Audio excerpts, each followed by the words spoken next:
main program, few housekeeping. I would like to request all attendees to switch off your mobile and also put on mute. सरको क्यामेराले काम गर्यो मनोज सरको क्यामेराले काम गर्यो मोबाइलमा गएँ सर ए ल ग्याजेट चेन्ज गर्दै गर्दै म मोबाइलमा थिएँ अब यार भेजी अब लाग्छ सर देख्नु मलाई सर मैले हजुरलाई देखेँ सर नमस्कार सबैलाई अब सर नमस्कार सर मेरो यहाँ एउटा mobile camera is more high definition than the laptop मेरो अझ आइप्याडको हाई डेफिनेसन थियो त्यसलाई आज फङ्सन गरेन हजुर हजुर इन्द्र सरको चाहिँ एकदमै उ आएको छ है सर के भन्छ यसलाई एकदम राम्रो आएको छ sir well defined with high definition है वेल पिक्सेलेटेड धन्यवाद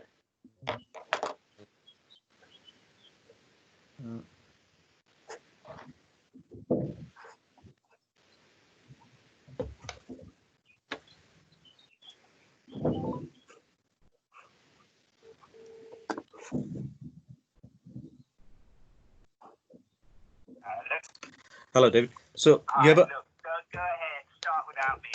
I'm having problems with the computer. It's nothing to do with you. It's the link to the internet. So just go ahead and start without me, and I'll join as soon as I can. Is there anything we can do from Kathmandu or IT engineer? You've given me the password. You've given me the ID. It's just being. I'm trying on the laptop. I'm trying on the PC. The PC's. It's boring computer problems. Nothing to do with you. So just go ahead without me. And I'll come and join. It'll probably take me 5 or 10 minutes to sort it out. Just go ahead. Okay. Thank you very much. Thank you very much, David. Thank you. Thank you. Bye.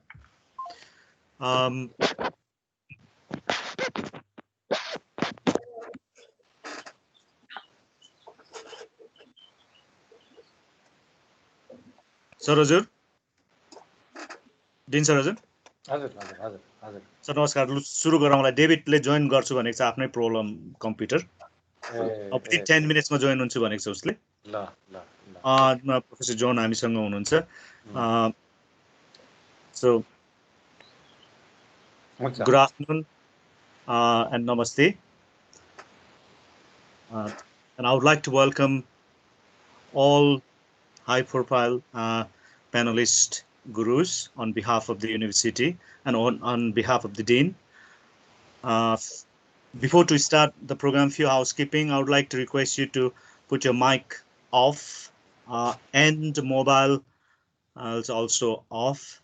And whenever you talk or you pose a questions, could you please raise the hand and also you put your mic on, mic and camera on so we could see you. So, respected VC sir and respected registrar sir and respected educationist.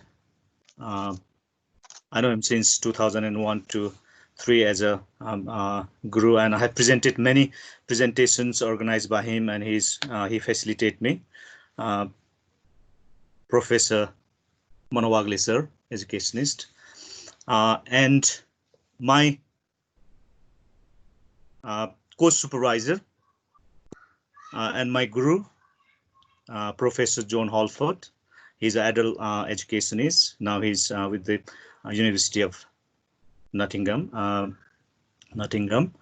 You are welcome, Professor John Halford, and Professor Manowagle sir, also you're welcome.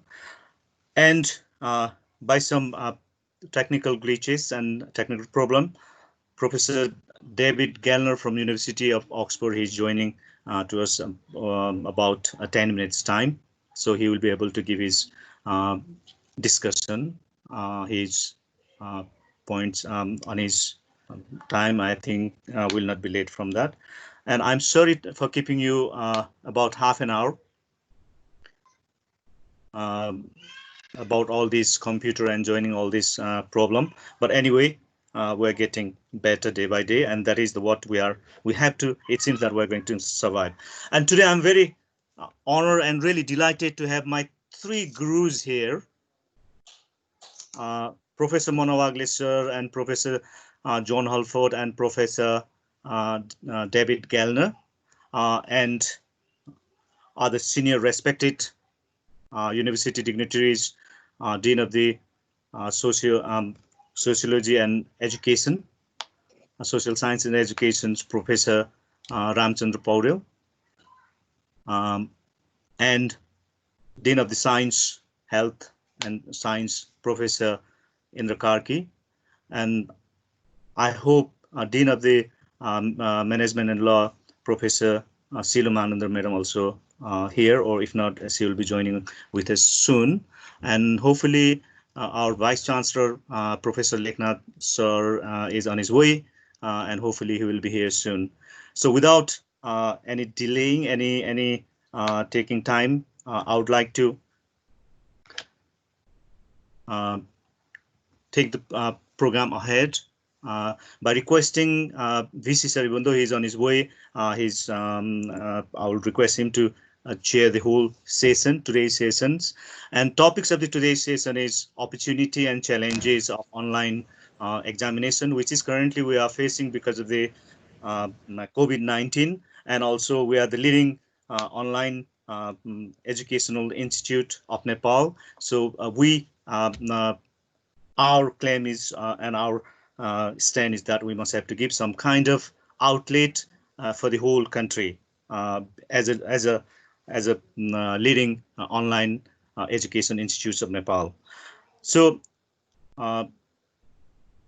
to take further the program, I would like to request Dean of Social Sciences and Education, Professor Ramchandra Paudel, to give his statement and brainstorming and issues what we're facing and how we are moving ahead, and from the university point of view, I would like to request sir, I would like to request you to give your statement, and thank you sir, and take the thank you Dr. Chandra Kumar Lakshamba, for your wonderful task of arranging this webinar to talk about the opportunities and challenges of online examination in this context of COVID-19 pandemic situation. Thank you very much. Good afternoon to all of you from Kathmandu and from United Kingdom. The very honorable Vice Chancellor is likely to come when we are starting this program. Very inspiring leader. We are very proud of him. Honorable Registrar of NOU, Mr. Kamal Dakal. Honorable Professor Monaprasad Wagle. I made a mistake of not using Y there. I just right now knew that. Y is there. Yeah, a vibrant professor, defying his aging, and a mentor of Nepal Open University, always worrying about the quality, integration, sanctity of examination online. We are very happy working with Professor Wagle, and also Dean of Faculty of Management and Law, Professor of Management, Shilu Manandar Bhadracharya, Professor Indra Karki, Professor of Physics, Dean of Science, Health and Technology. Of course, distinguished guest and panelist, Professor John Halford. Professor Halford is a high-profile expert on adult education, University of Nottingham, also lifelong learning. also associated with encouraging lifelong learning for inclusive and vibrant Europe. Professor Halford, now we have to work with inclusive globe and vibrant globe, not just Europe. And he has countless research publications for more than 4 decades. Cannot be counted very easily. You are welcome, sir, to this webinar. And we have Professor David Gellner. Perhaps he will be joining soon with us. He's a very multilingual, dynamic, high-profile expert of Nepalology, Nevarology, Buddhism, Vajrayana Buddhism of the Nevars. He did his PhD study from Kathmandu.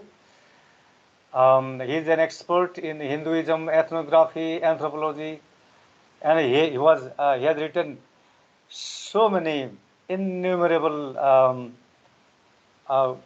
write-ups from Rani Pokhari to Gorakhpur, Kathmandu to Kent. He's a wonderful speaker of Nepali language. I was shocked to listen to him in the YouTube. The wonderful speaker and wonderful expert on Nepal studies, and we'll very soon welcome him.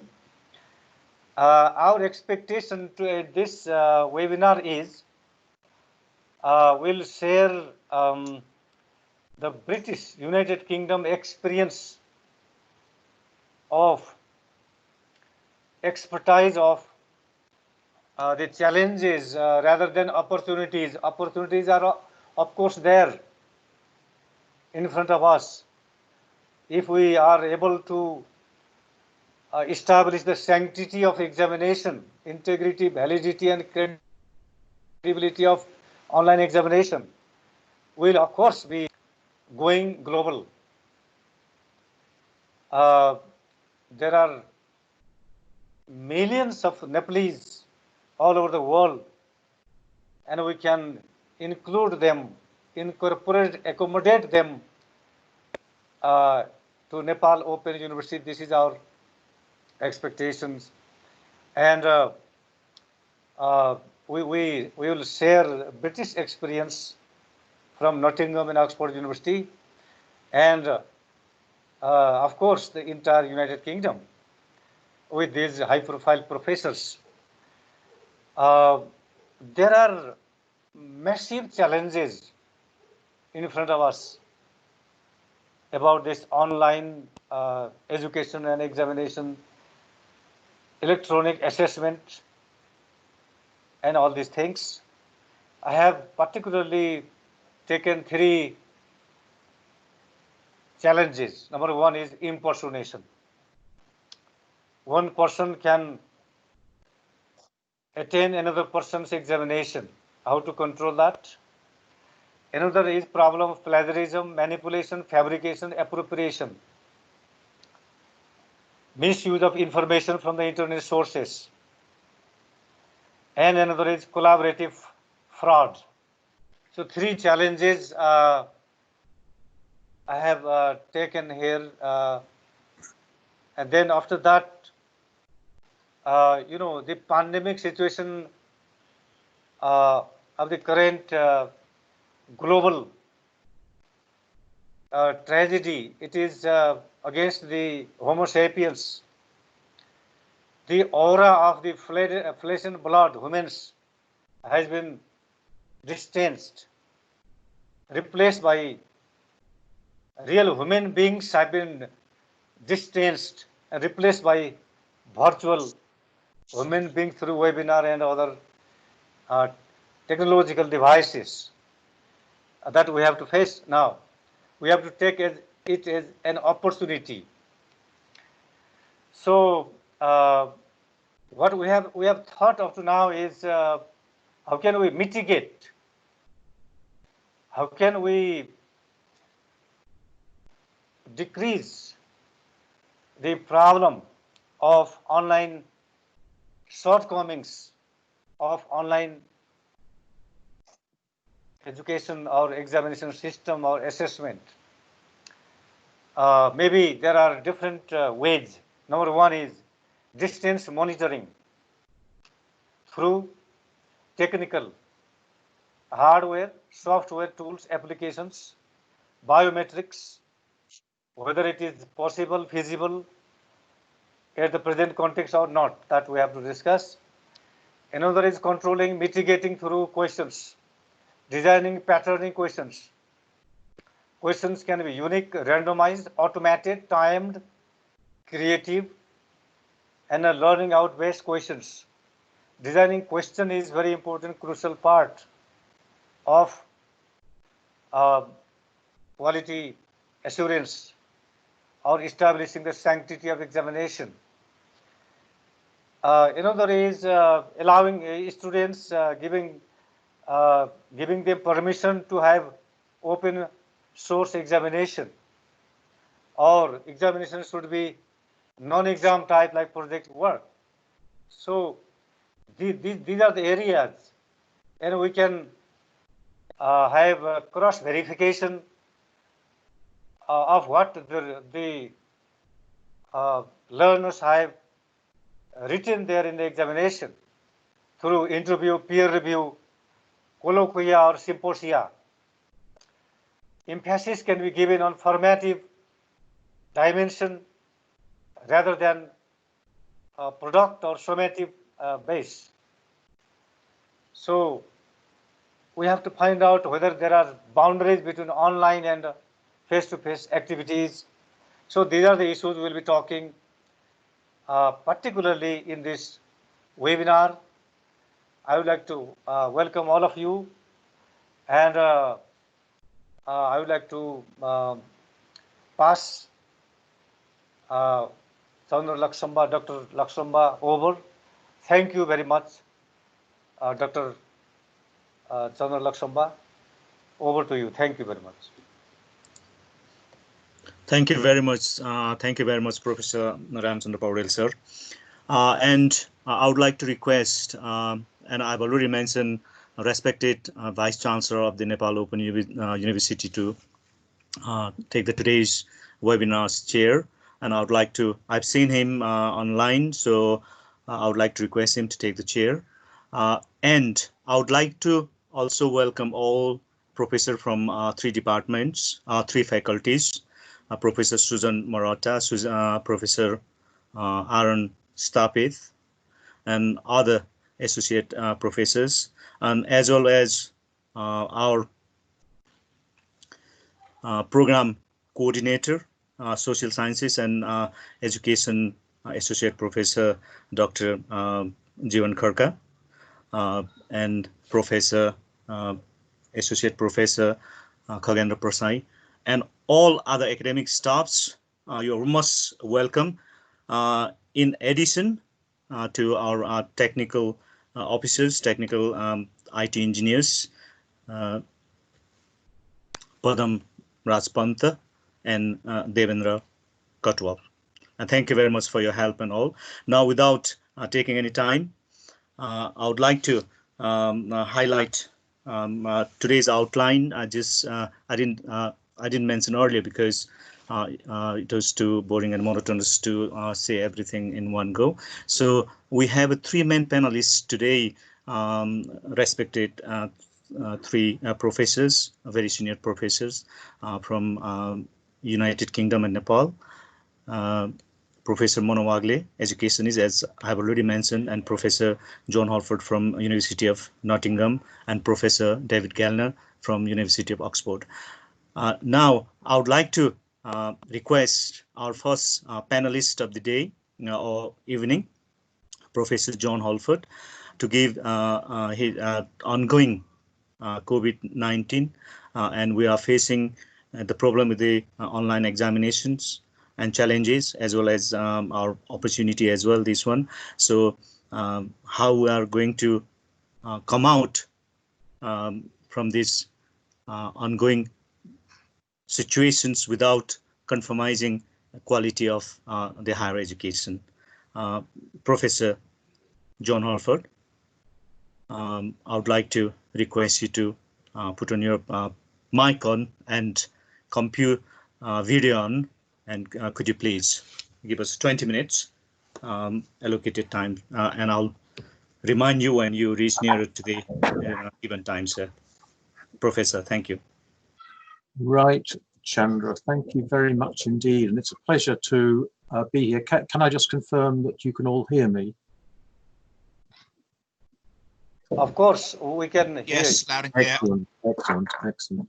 Okay, well, what I wanted to do today was to speak to you, but also to share a short or some points on a PowerPoint series of PowerPoint slides, which I am now going to upload.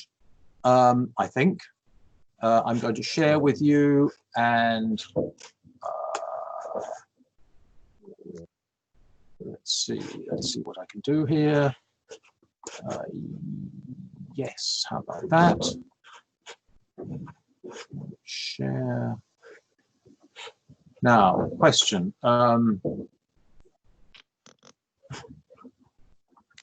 Share. Yes.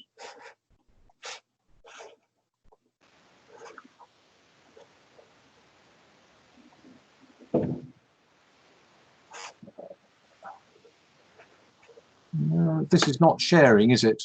Yes, Now it is. it is visible now. Are you seeing the sharing which says opportunities and Yeah, challenges yeah. online? Yes, Okay, of course. okay, that's excellent. Excellent. So I shall. Let me see from the beginning. Okay, so what I wanted to do was to show you this, and this is what I've been asked to speak about, and so on. I mean, I should say that examinations and online examinations are not my particular speciality. Examinations are obviously something that we all deal with in universities in a regular sort of way. But I guess of the my experience has been largely with forms of assessment other than the straightforward examination.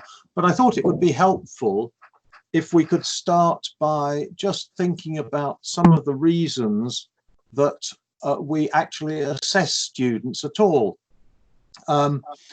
And just to, I think it's important sometimes to reflect about the purposes for which we're doing it. Well, I mean, I put a number here. We first of all, it seems to me that we assess students to inform them about what they're learning, how well they're learning it, how well they're progressing in comparison to things like the objectives of the course, other students they're studying with, and so on. So we want, if we are students ourselves, we want to know why it is or how well it is that we're progressing. I think, and clearly that's an important function which assessment of all kinds has. And I mean, I think it's no accident that many examination and assessment systems are many students want to know how well they're doing, want to know whether the educational organization they study in thinks that they are doing reasonably well, very well, about average, and so on and so forth. We clearly also want to inform ourselves as teachers about how well our students are learning, so that we can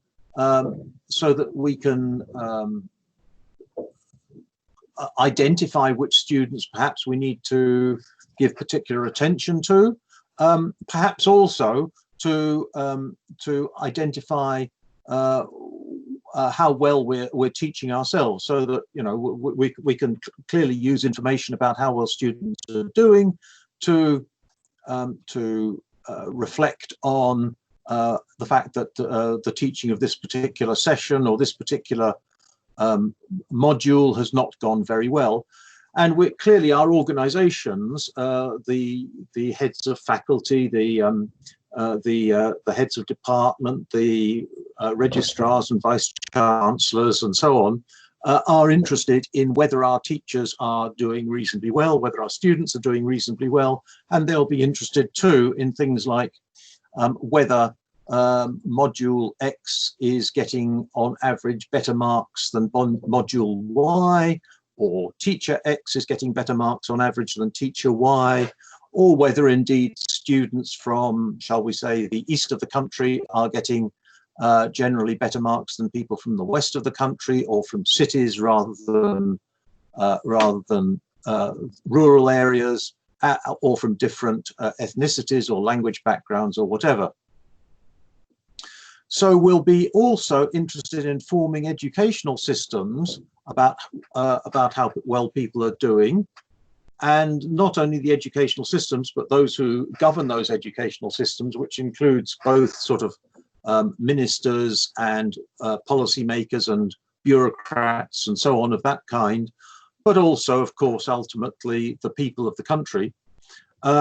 And we also do it to assess, to inform society, the economy, businesses, employers, and to provide them with something which you might regard, or they might regard, as a currency for judging people's capability. And that's the basis on which we say clearly that for such and such a job, we need people with a first-class degree or a second-class degree, or a degree in mathematics, or a degree in business, or whatever it might be. So one of the clear functions of assessment is that function of sorting and classifying people, which of course has been the study of many, studied by many scholars who have pointed out that assessment is not merely to, for all the reasons that are, if you like, educational reasons, but it also provides important social functions. I'm going to move on to the next one. So we can talk about, for that reason, we can talk about assessment taking place for formative and or summative reasons. And I mean, I'm sure that's all well known to you, but for the purposes of informing people, informing us about how we're getting on, or how our teaching is getting on, or whatever, whilst the teaching is going on, and or summative reasons, so for telling us how well students have done during a particular bit of the course. It can be done for students and or for others. I think it is, in a sense, important to remember that it's not just a technical process. It's also important socially, politically, economically. And so the way in which we assess people really matters, and that's going to play a part in when we think about assessment online. And this, the final point here, is one which I think is particularly important if we want to build online forms of assessment into our teaching on a regular basis, as opposed to the kind of thing which is happening in Britain at the moment, which is an adaptation largely of in-person or face-to-face forms of assessment into online assessment because of an emergency situation. So typically how we assess shapes how and what students actually learn. And clearly we know that at certain levels, that teaching typically is informed by will this enable you to pass the exam? You'd better learn things that are going to be asked in the exam. Very many teachers in schools, for example, there's a whole industry, isn't there, of spotting what spotting what questions are likely to be asked in this year's examination and so forth. But it also shapes how we learn, so that if we have examinations, there's a lot of if they are unseen examinations, there's a lot of learning of what you have to remember and what you have to put down, as well as how you have to put it down. So there are lots of reasons of that kind which play into this assessment business, this online assessment business. Turning for a moment to examinations. Well, I mean, it is in a sense obvious that examinations are a form of assessment. They are typically summative assessment rather than formative assessment, or typically more summative than formative. I think that's fair to say. And I'm speaking here of the kind of examination which involves typically people sitting down and writing exams unseen in an exam hall, that kind of model of exams. They're typically very strong on the concern to sort and to classify students. So they're typically very concerned with things like grading, with telling people that they have done, and telling outsiders as well, that this person has got an A rather than a B, or a first rather than a second, or has failed or passed, all those kinds of things.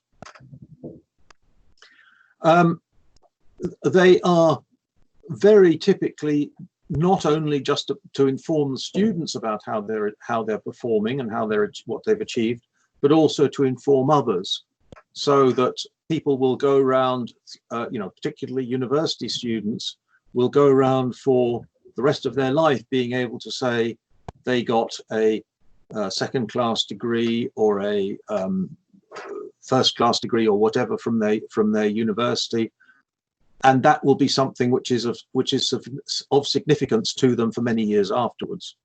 And they are clearly profoundly influential in shaping and learning and curricula, and that they have been, the concern to check what has been learned has had a profound influence in most educational systems to shape the way that assessment takes place. It has led to assessments of an unseen and kind, and those unseen examinations have had a profound effect on the way in which learning takes place. And I just, speaking here as an adult educator, I just throw in that one of the most interesting, an interesting feature of adult education as it grew up in Great Britain in the 20th century was precisely to exclude the idea of unseen examination and assessment, and of marking, and not of marking, and of grading, so that the ethos of it was very much to do with providing formative assessment to the student, but not providing something which had currency more broadly. There are many issues with that, which I won't go into, but it is important, I think, to say that the summative assessment model is not the only one that is possible in an educational system. Okay, so where does that get us to? I wanted just to sort of raise some issues about online examination, and in a sense, I don't think that these will come as any surprise to any of you. So if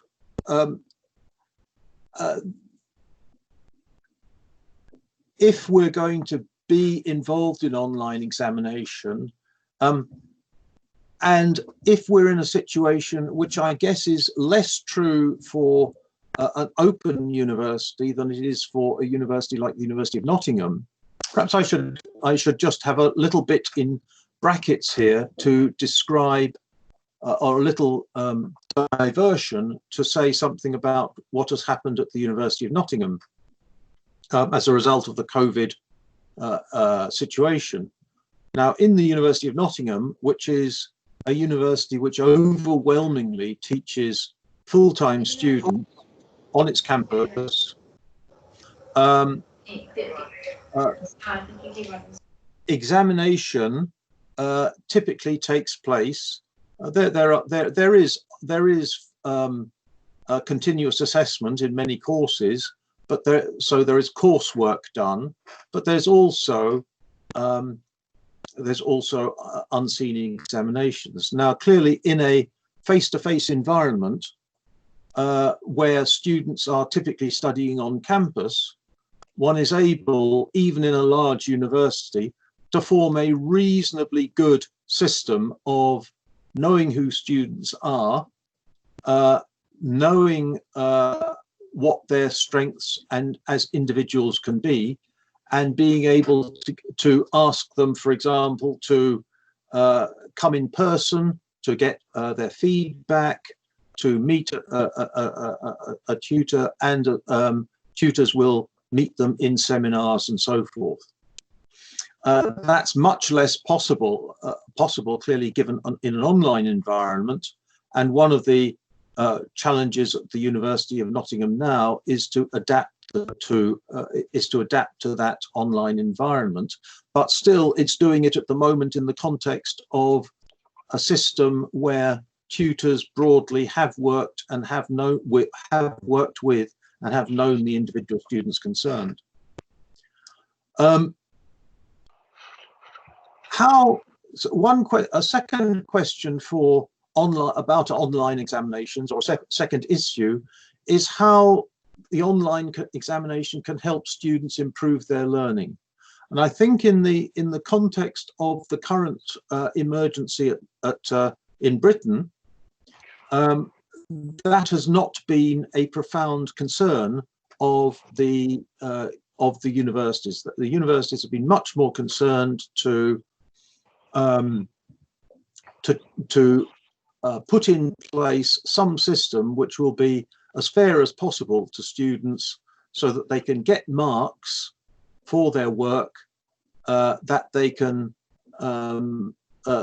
be assessed and graded properly and fairly, but they haven't focused on assessment as a means of improving learning very much at the moment, I think. There's clearly the question of, is the grading fair and accurate? Is it, as previous speaker said, reliable and valid? I mean, that is, in a sense, the same problem that exists for all examination systems, whether they're online or not. But it's typically a problem that's a concern. There's the big question as to how we know who's being examined, or to put it another way, do we know that the person who's turning up to being examined or is presenting the assessment online is actually the person who's done the work, or, which is a slight variant of that, do we know that they've done the work through their own efforts, or have they, been cut and pasted work too much from other sources without, the plagiarism problem and all the rest of it? Those are concerns which clearly are larger in the online environment. And finally, what are the implications for the individual student, for the teacher, and for others of making errors? If we don't judge things correctly, if we don't judge people's grades and so on correctly, what is the implication of that? And are they serious implications, or are they minor implications? And my suggestion is that they are I think the view at a university such as Nottingham at the moment is that the implications need to be are probably not too serious in most subjects, but they are of course serious for the individual. So they're not serious at the overall level, but they are probably serious for the individual, you know, because clearly it matters to somebody whether they graduate from the university with a first-class degree or a second-class degree or whatever. And clearly it matters for society in certain subjects where it clearly matters, for example, whether somebody is being judged to be a qualified doctor or surgeon or nurse or whatever, if in fact they haven't achieved the relevant qualification, the relevant grading. So in some situations they are quite serious. I think that is broadly speaking what I wanted to say, but I would finish up by saying that there are some there clearly are opportunities here which are significant. One of the things that I have noticed in my own university is that although the business of assessing online has been a real problem and is continuing to be a problem, and by and large the systems are trying to do the best in a difficult situation, and the colleagues, the teachers are trying to do the best they can in difficult situations and to be as fair as possible to students. They are also seeing that in terms of teaching online, there are things that are possible which were not previously thought possible, and so there are sort of there is potential for online teaching which had not been previously which people had not previously been aware of. Now I don't want to overstate that because I come to it as something of a skeptic for the benefits of online learning, but I think there are definite benefits there, which systems which are largely face-to-face, such as my university, are slowly beginning to take on board. I think that's it. I think I haven't got another slide. No, so I'm going to stop sharing my screen, possibly. And Thank you. And there we are. Thank you very much, my guru, Professor John Halford. Thank you very much for your very in-depth about the opportunity and challenges you have shared with us. Thank you very much. And at the same time, I would like to welcome Professor David Gellner from University of Oxford. Because of the some glitches of the computer system, he joined us slightly later. And now I would like to, the second person, our panelist is Professor Manoprasad Wagle. Sorry, sir, I missed out the letter Y from your surname. That is my mistake, not our Dean, Professor Ramchandra Pauril. I'm the one who has done it. Sorry, sir. And in our team, we used to be a four, Professor Mano Wagle, sir, Professor Lamichani, sir, and John Halford, Professor John Halford, and Professor Peter Jarvis. But we have missed, and still we are. Some of them are here, sir, since long time. And thank you very much for your giving me lots of knowledge and all kind of thing. Now, I would like to request you to put forward as a member of the, I think the commission, university also has given you a kind of responsibility for how we'll be able to do our online examination in the context of COVID-19, replacing the existing conventional, what normally we used to do, going from east to west, different examination center. That is what university, I think, requested you to look into. and hopefully you will highlight and shed lights about your findings and how we're going forward, and still maintaining the quality of the education.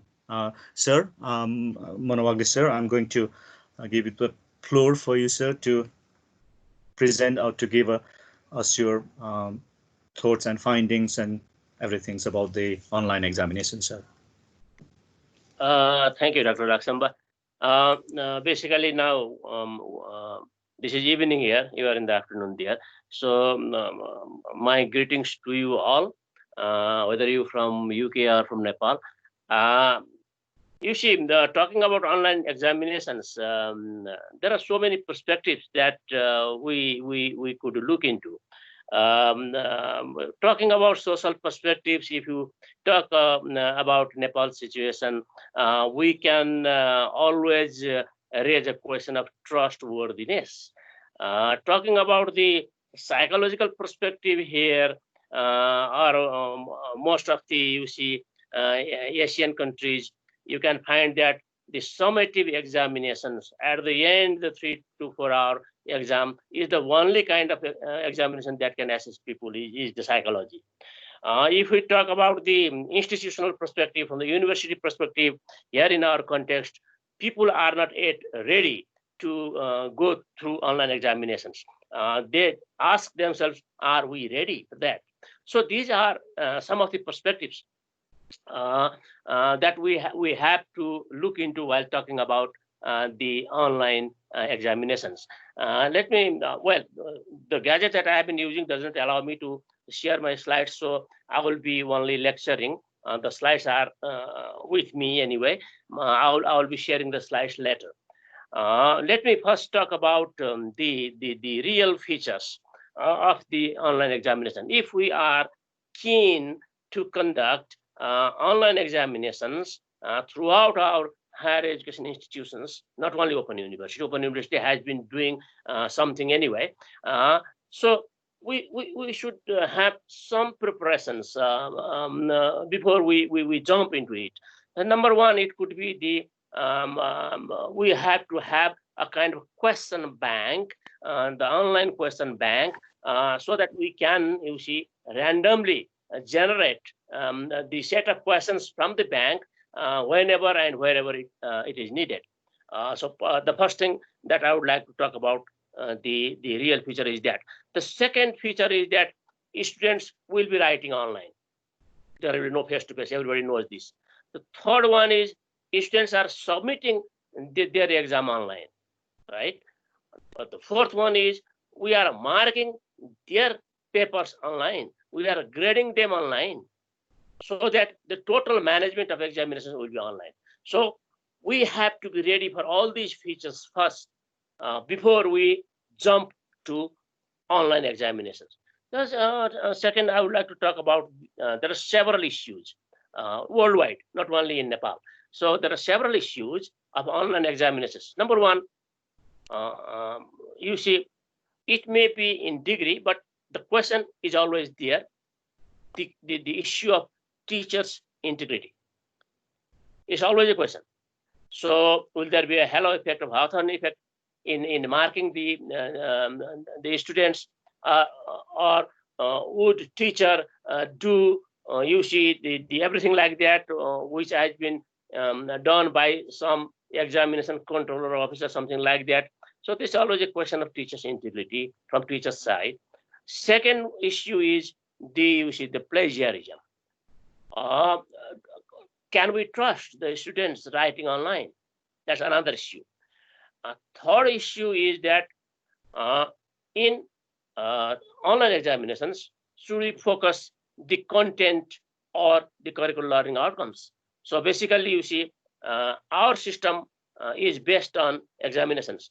Examination-based systems always, you see, lead to examination-based teaching, examination-based delivery, examination-based instructional practices. So it is just a kind of flipping from content-based examination to curricular-based examinations. Another issue could be, will our system accept the online examinations right now. Another would be the from teachers' perspective again, should we provide autonomy to the teachers?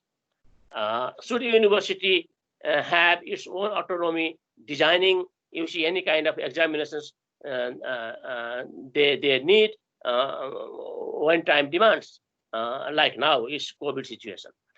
Another issue is that people means the teachers, the students, the managers, the parents, are they ready to transform the kind of traditional evaluation system that we are going on to online examinations? So these are the basic issues that we find while talking about online examinations. So what are the main concerns then? What are the main concerns?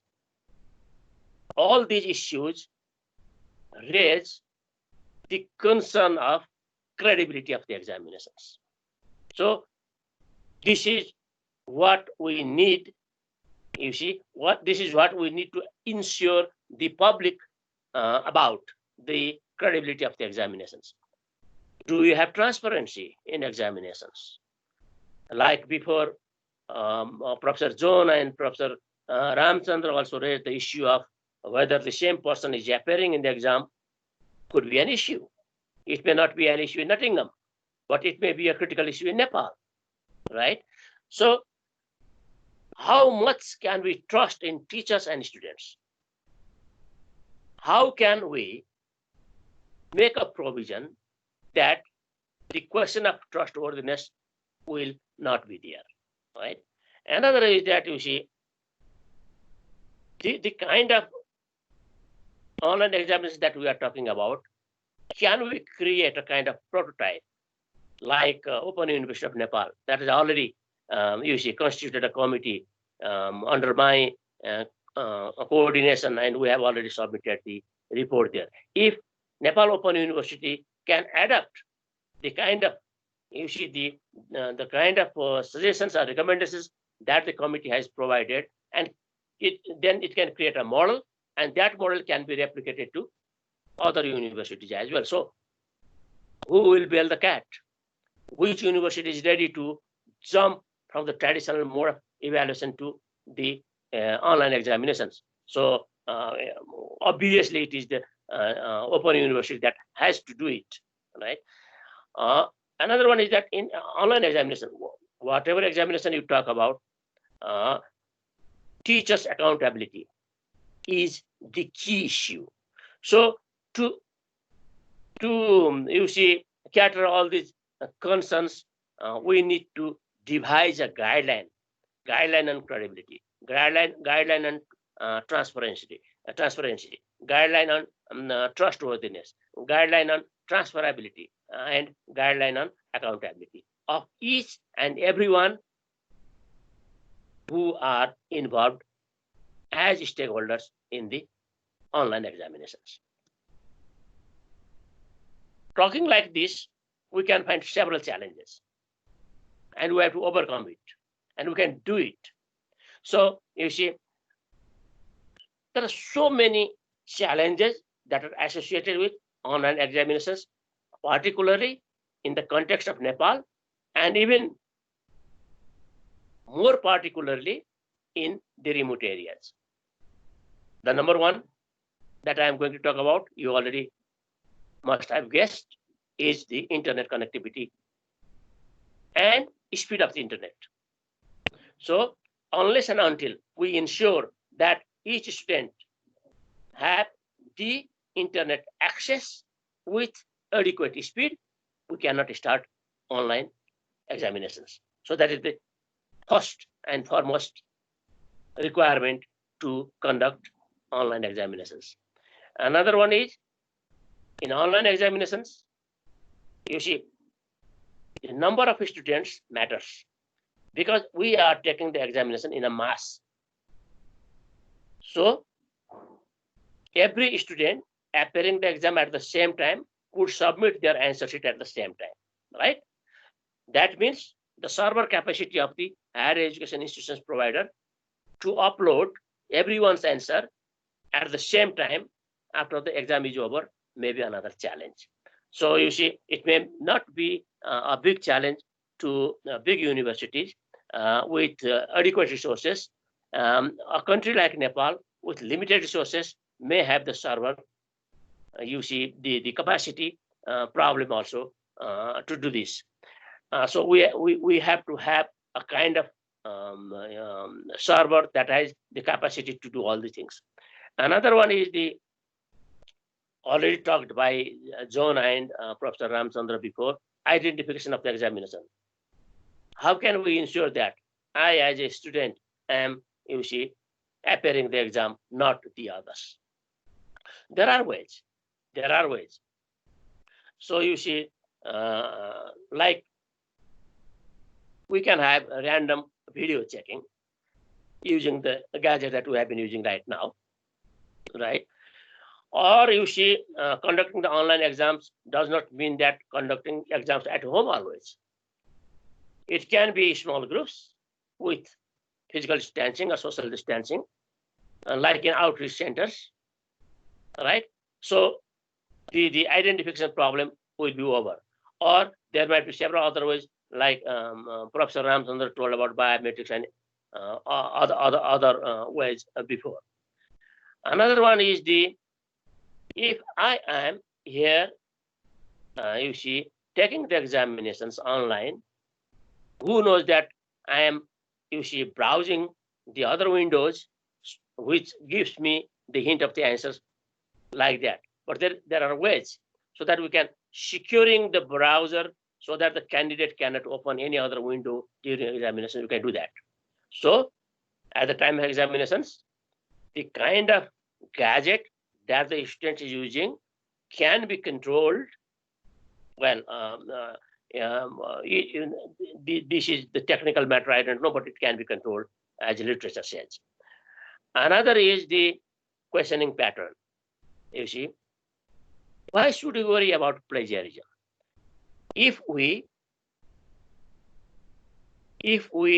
start, you see, designing, Dr. Paudel already told this before, if we start designing the questions in higher order skill level, because we are talking about higher education, which starts from bachelor, master's, MPhil, and PhD. So why not we start orienting our teachers designing questions on revised Bloom's taxonomy at the higher order thinking skills of the cognitive domain, so that we demand from the students their creativity, their originality, their analysis, their evaluation, their creation, rather than whatever written in their textbooks.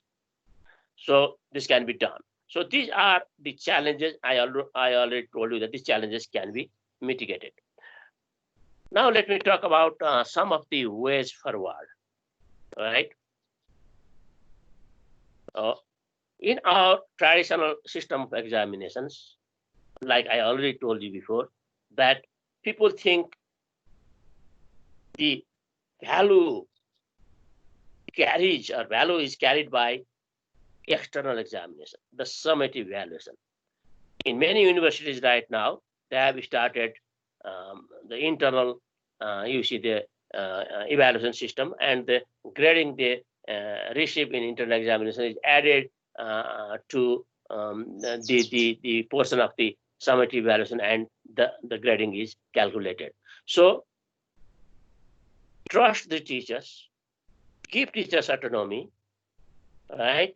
Start evaluating by the teachers and give more weightage to internal evaluation, and a less percentage of the examination we can give to summative evaluation. Another way forward would be like we can, in online examinations, teaching online, that demands for the e-portfolio of the students. If we could manage the portfolio and keep records of the students' progress in each and every activity they do in the particular course, the teachers is monitoring that, then there will be no problem to grade the students, because it is the continuous process the student is learning.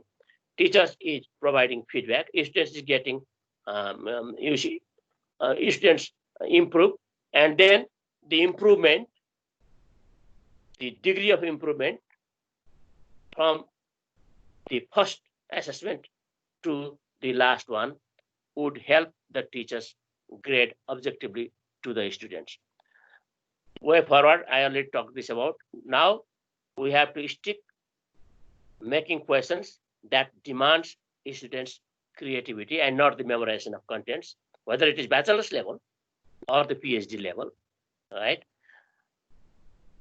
Then you see another one, as far as practicable. In some subjects, we may need to you see, give the students exam on based on the kind of contents they have read, but that too to the higher order thinking skills. But let them do project work, lab work, let them engage in internships, right? Let them write original essays, give them 5 literature, like many European countries do, right? In certain courses, give them some literature, let them read it, and based on that literature, let them write an essay that covers many things. You see, that covers many things, and the students will be able to get grades in that particular subjects.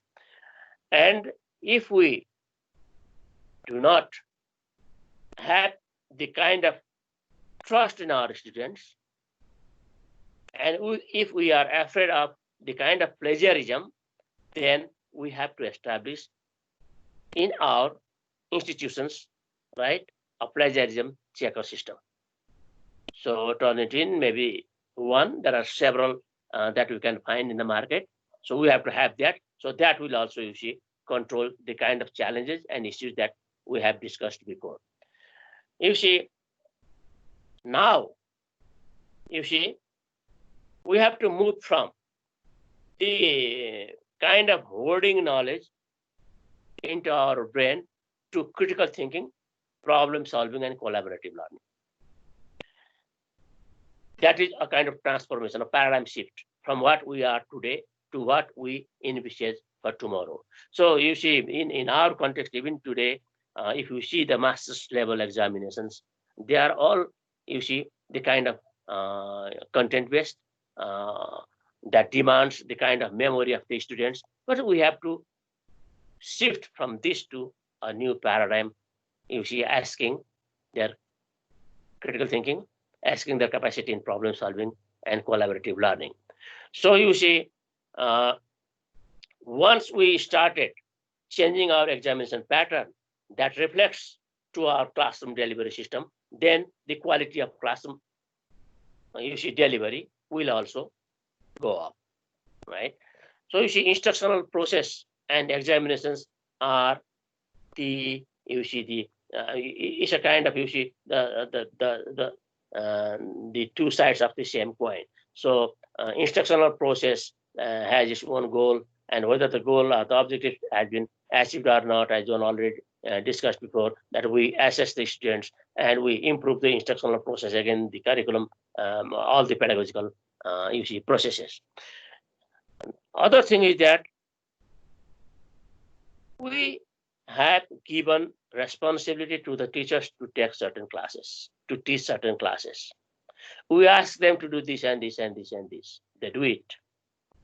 But the question is, have we trusted them fully?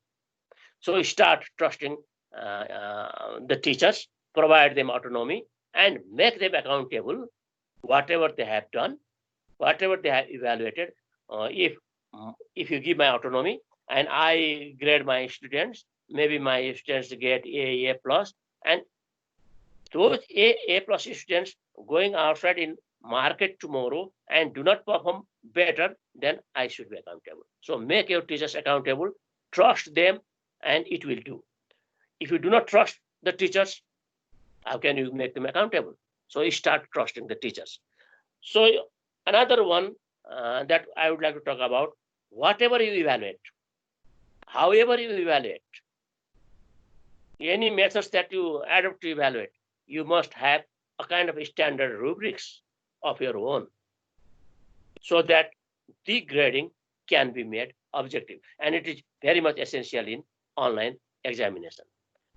So I'm now finishing my presentation, talking to you about the kind of report that we have submitted to Nepal Open University. Like Dr. Laksamba also asked me to add it in my presentation now. So one committee was formed under my leadership. Professor Aran, Professor Susan, and Associate Professor Jivan Kharka were there, and one technical assistance was given, Ubasji. So we worked for some weeks and then submitted our reports to the Nepal Open University.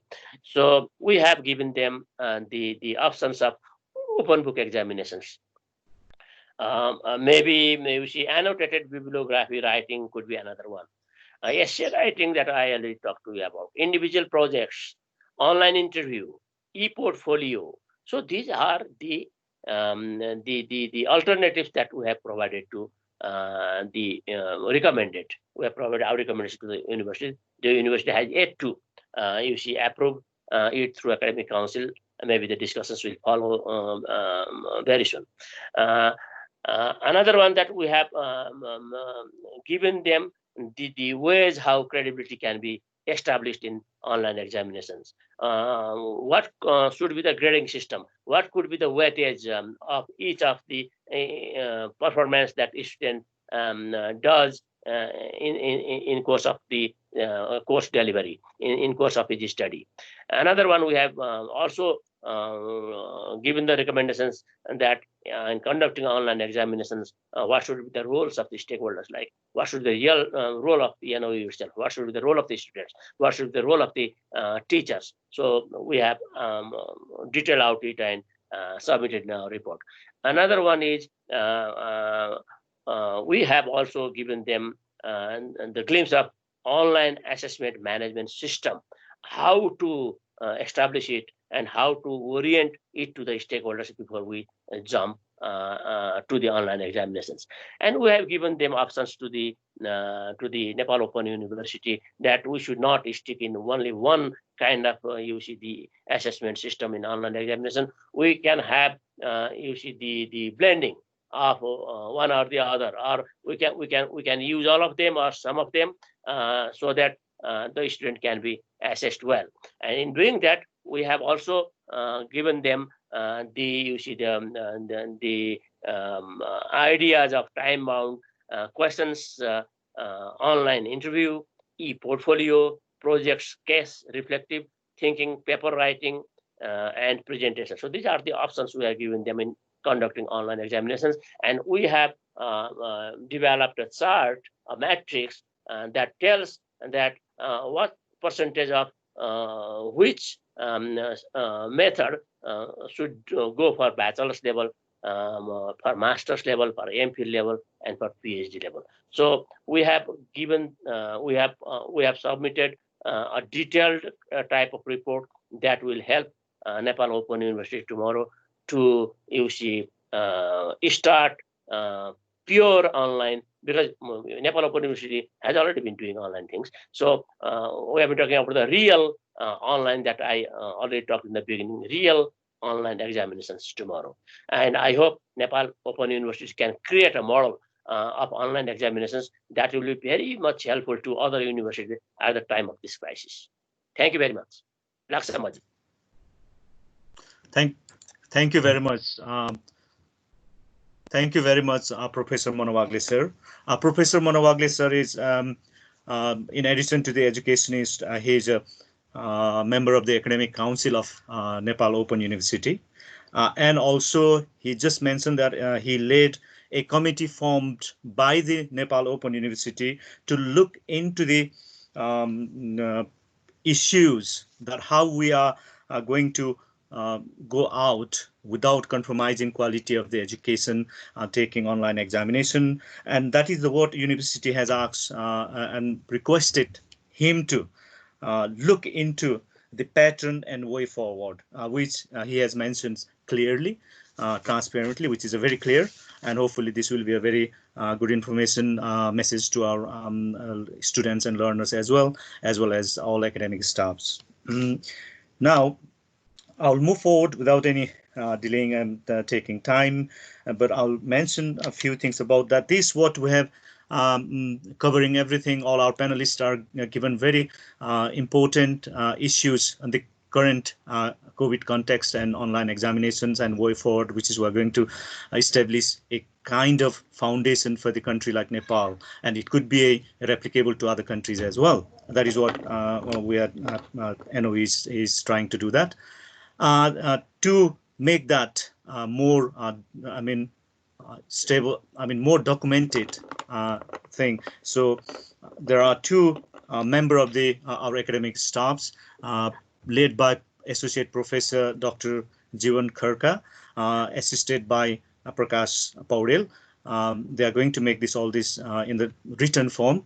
It's not possible in 1 or 2 days, but in the bullet form, they are going to make in a written document and distribute within 1 or 2 days time. That is what we have agreed, and that is also for your information. And other information is at the end, before closing down by the chair of the day, our Vice Chancellor, respected Professor Leknath Sharma sir, before there is a question answer as well. And I would like to request you all academic staffs and a special permission given by 4 our senior students are there in the forum. You may ask questions short and sweet, to the topic, to the point, and if you prepare now, that will be a better. So now I would like to request Professor David Gellner. I did my PhD with my supervisors. My co-supervisor is here, Professor John Holford, but I did all my anthropological research under the supervision of my guru, Professor David Gellner, University of Oxford. So I'm so delighted today, and this is a great opportunity for me as well, as I mentioned already. So he is here, Professor David Gellner. I would like to welcome you and put your points, please. Thank you, Chandra. Right, hello, everybody. Well, I mean, I'm not a specialist on education, unlike previous speakers, but I suppose I'm what you might call a native informant, in that I've spent my entire life in education. I've done a teeny little bit of research in a couple of schools in the Kathmandu Valley. So I think, I mean, as has already been said, the COVID crisis is an opportunity, and it's an opportunity where we can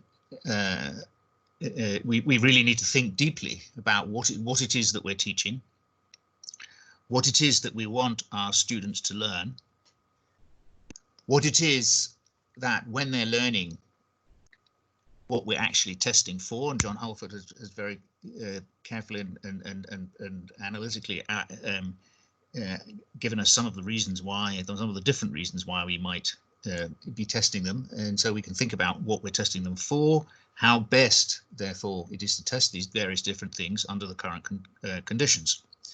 As I said, I'm not an expert on educational systems, but I am, as it happens, I am the chair of examiners for graduate exams in my own department this year. I was also in that position about 10 years ago before I became head of department. Now I'm no longer head of department. I find myself back being chair of examiners. So I've got some rather recent, rather fresh experience that I can share with you, which may or may not be helpful.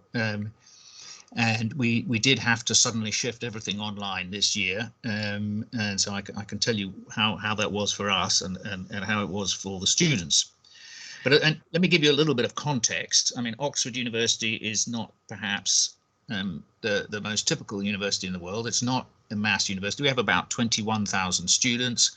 about half are undergraduates and half are graduates. But although it's half the students are graduates, and in my particular department, the graduates vastly outnumber the undergraduates, it is the undergraduates that, in the public mind, if you like, and even in the mind of the people who run the university, it's the undergraduates who are loom largest, and it's the undergraduate situation which drives a lot of what happens in the university. And the undergraduates are rather treated as a bit of an afterthought, even though they are the ones, from a financial point of view, that support the university. So the proportions of the 10,500, 11,000 undergraduates, my guess is about 85% are British and the rest are foreign, whereas with the graduate students, over 90% would be foreign, and a tiny minority would be British. And of those foreign students, a large number are kind of overseas, that is to say non-EU, and therefore pay higher fees, and their fees support the university. And of course, the university is extremely worried about what's going to happen in the next academic year. They may be pleasantly or unpleasantly surprised when more people turn up than they expect. Who knows? Nobody will know until October what actually is going to happen. But that's another story. But that's just about the context of the different the makeup of the student body. So as I say, I was the chair of our examiners. We have about the cohort. We have about 90 students a year who come to do one of our various master's degrees in our department, which are, and there are both, in most cases, there are both 1 year and 2 year versions of them, in which case, in the 2 year version, the first year of the 2 year version is exactly identical to the 1 year version. So the students can switch from one to the other depending on their circumstances. And we have the main social anthropology degree, which is a master's degree, which is or first year of the 2 year MPhil, which attracts about 30 to 40 students a year. We have the visual, material and museum anthropology degree, which attracts about 15 students a year. We have the medical anthropology degree, which attracts about 15 a year again, and the cognitive and evolutionary degree, which is cognitive and evolutionary anthropology degree, which attracts about 10 students a year. So we have to have an examiner. I mean, pretty much everybody in the department is involved in the examining process in some way or shape or form, if only marking their own option courses. But then we have an examiner from each of those 4 clusters, plus 2 from social anthropology because it's bigger, and usually the chair is one from social anthropology, and that's me. So it was very quickly announced that by the university, that all exams would no longer be in the traditional format. Now, what is the traditional format? The traditional format is a 3-hour pen and paper exam, traditionally taken in a huge building built for the purpose in the late 1880s, late 19th century, called the examination schools on the high street. Has some huge halls which you can fit about 500 or 600 students into, and they sit in rows at desks, and they have specially employed invigilators who will announce that the time starts at 9:30 or 2:30 as the case may be, and then they have 3 hours in which to write. Usually nowadays the pattern is three essay questions in a 3-hour period. And of course, what's happened recently over recent years is that more and more students have special circumstances. So those special circumstance students have maybe an extra half hour or an extra hour, depending on what they are. These have to be supposedly medically checked. And some of those students get to do the questions on a computer in a separate room. But for the vast majority, it's pen and paper. They have to leave their bags and their phones outside. And it's just simply a question of writing on special lined paper notebooks, which are provided by the invigilators. Now, we have to ask ourselves, why was this system invented? Well, of course, it was an anti-plagiarism device. It was a medieval device for trying to make sure that somebody else wasn't sitting your exam for you. And to some extent, it works, and it was designed, I suppose, one of the ways, or it wasn't designed in this way, but it functioned to create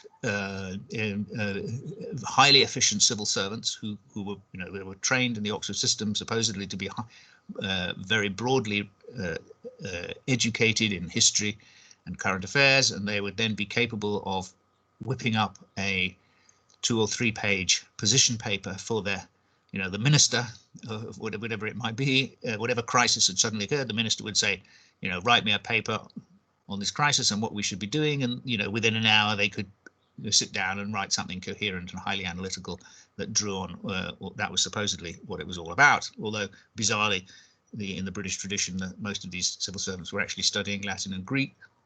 But anyway, it was supposed that a good deep knowledge of the ancient world would serve if you were running a 19th century empire. Now, we have to ask whether that is really fit for purpose, that kind of pen and paper, especially when people don't write using pen and paper anymore. And that's been a serious problem in recent years, is the students simply aren't literally physically, they don't have the physical training, the day-to-day use of pen and paper anymore. So it's really very kind of odd for them to suddenly start spending 3 whole hours writing by hand, and something one has to urge them to practice because they have so little practice in doing it. So this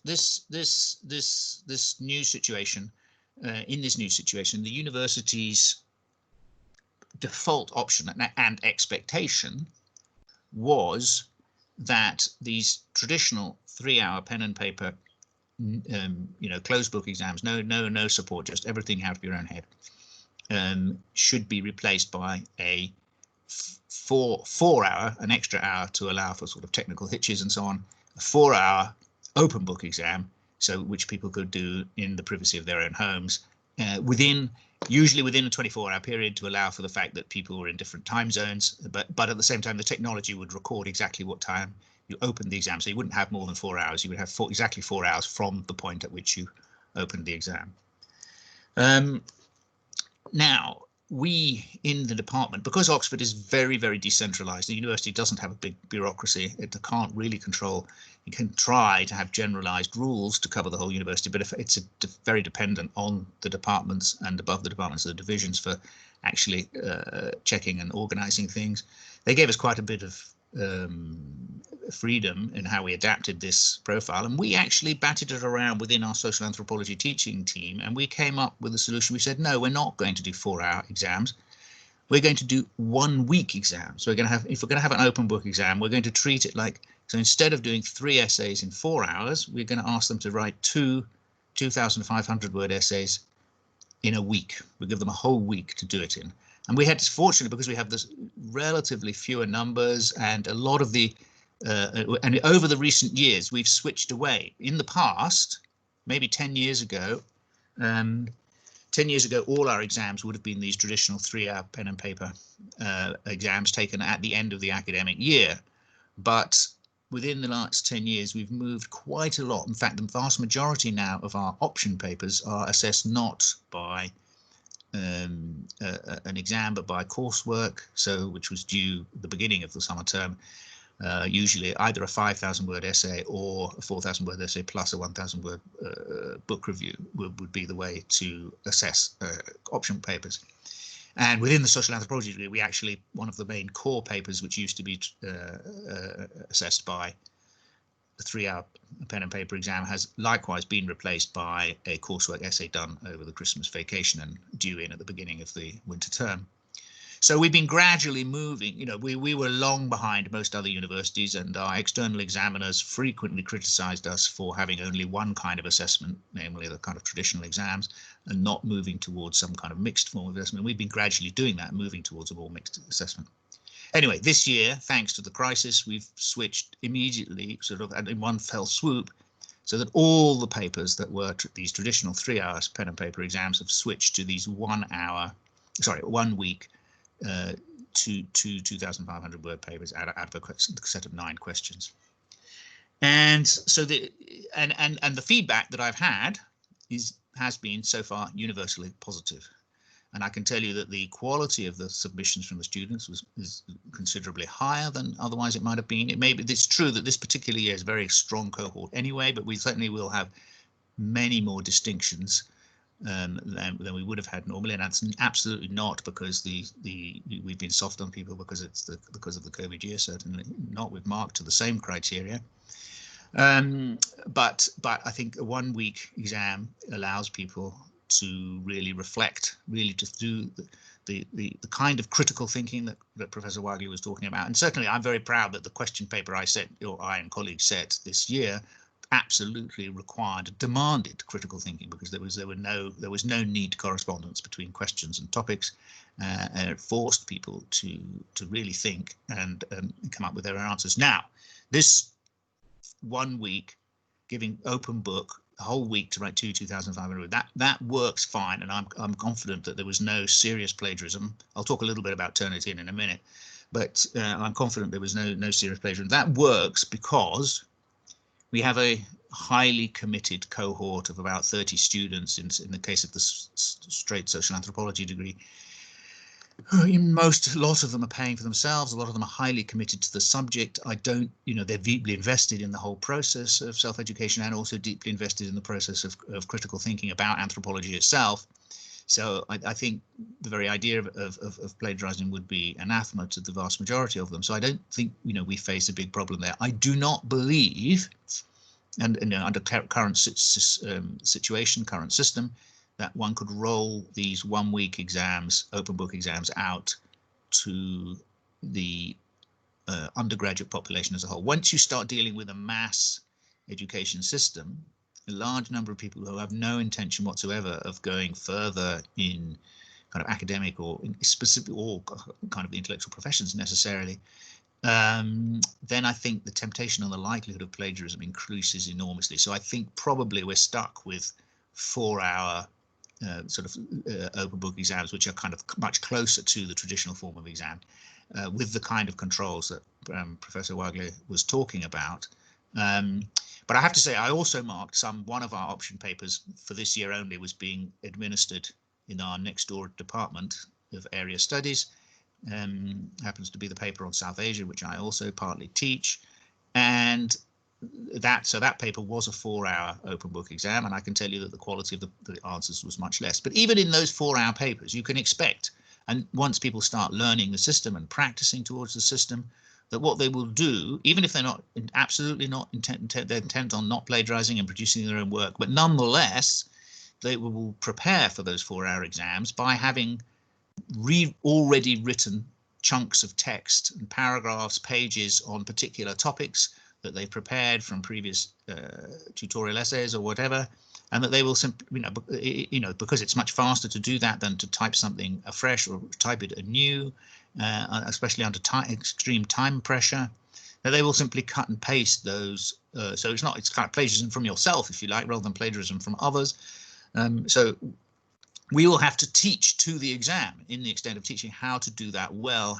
If you're going to do that kind of stuff, you have to formulate it in such a way that it is a critically intelligent and analytical answer to the question, and not just regurgitation of gobbets. So those are our experience. Of course, even with the traditional form of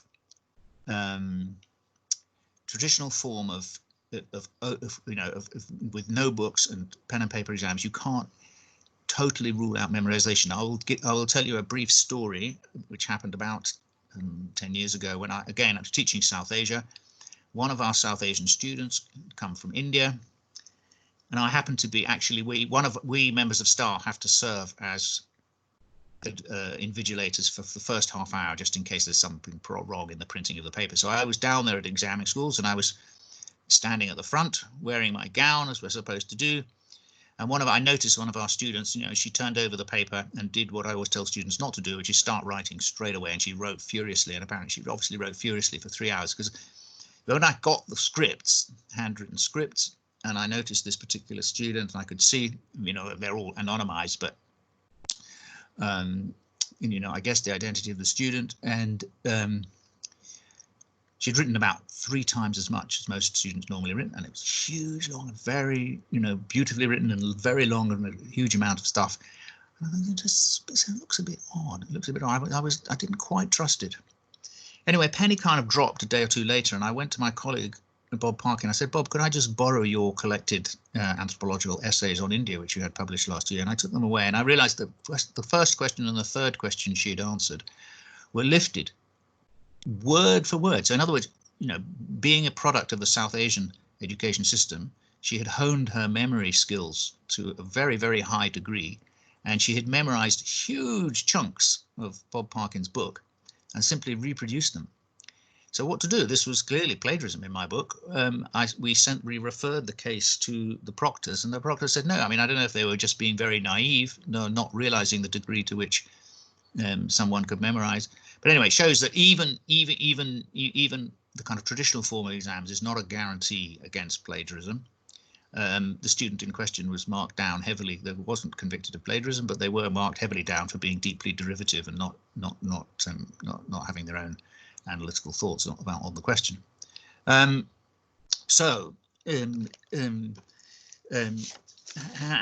do we, you know, how do we get away from the culture of plagiarism? And of course, it's very difficult.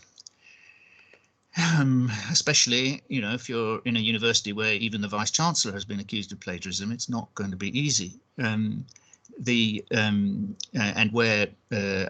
Just to make it very clear, you know, the culture of regurgitation is not something unique to Nepal or unique to South Asia. It's very common throughout Asia, and it's actually very common in this country as well.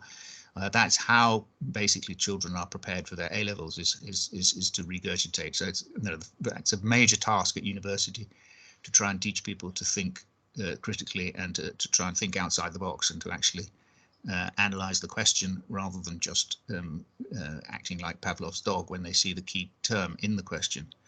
And we discovered last year through various journalistic exposés that even students at Harvard University are buying essays from essay mills in Nairobi, so there's a big problem here, which isn't going to go away. Credentialism is absolutely part of the world in which we live. We're all complicit in the system, and all we can do is try, you know, to do our best in our, you know, in our own particular jobs, in our own particular posts to stand up against the kind of the creeping culture of simply reproducing what other people have written. So that's all I have to say, but I'm happy to take questions if people have any. Thank you.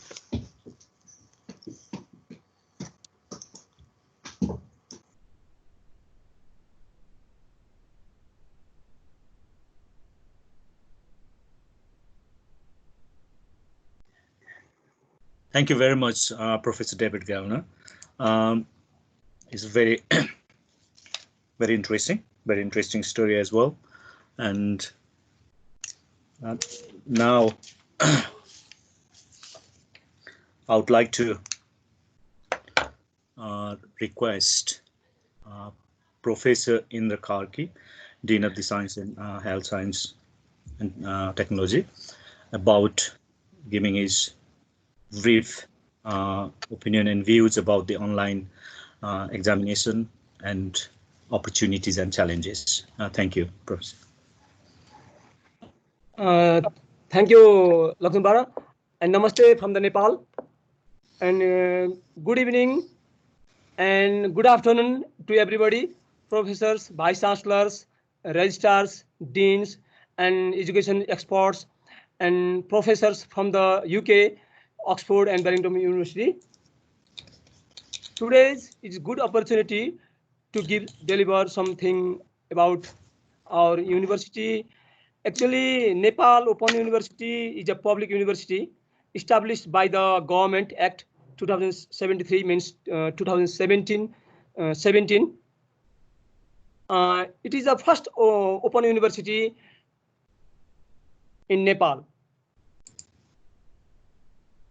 Are you listening, Dr. Laksamba? Yes. Listening, huh? Yes. Yes, you can go. In Nepal Open University, there are three faculty: Faculty of Social Science and Education, Faculty of Management and Law, and Faculty of Science, Health and Technology.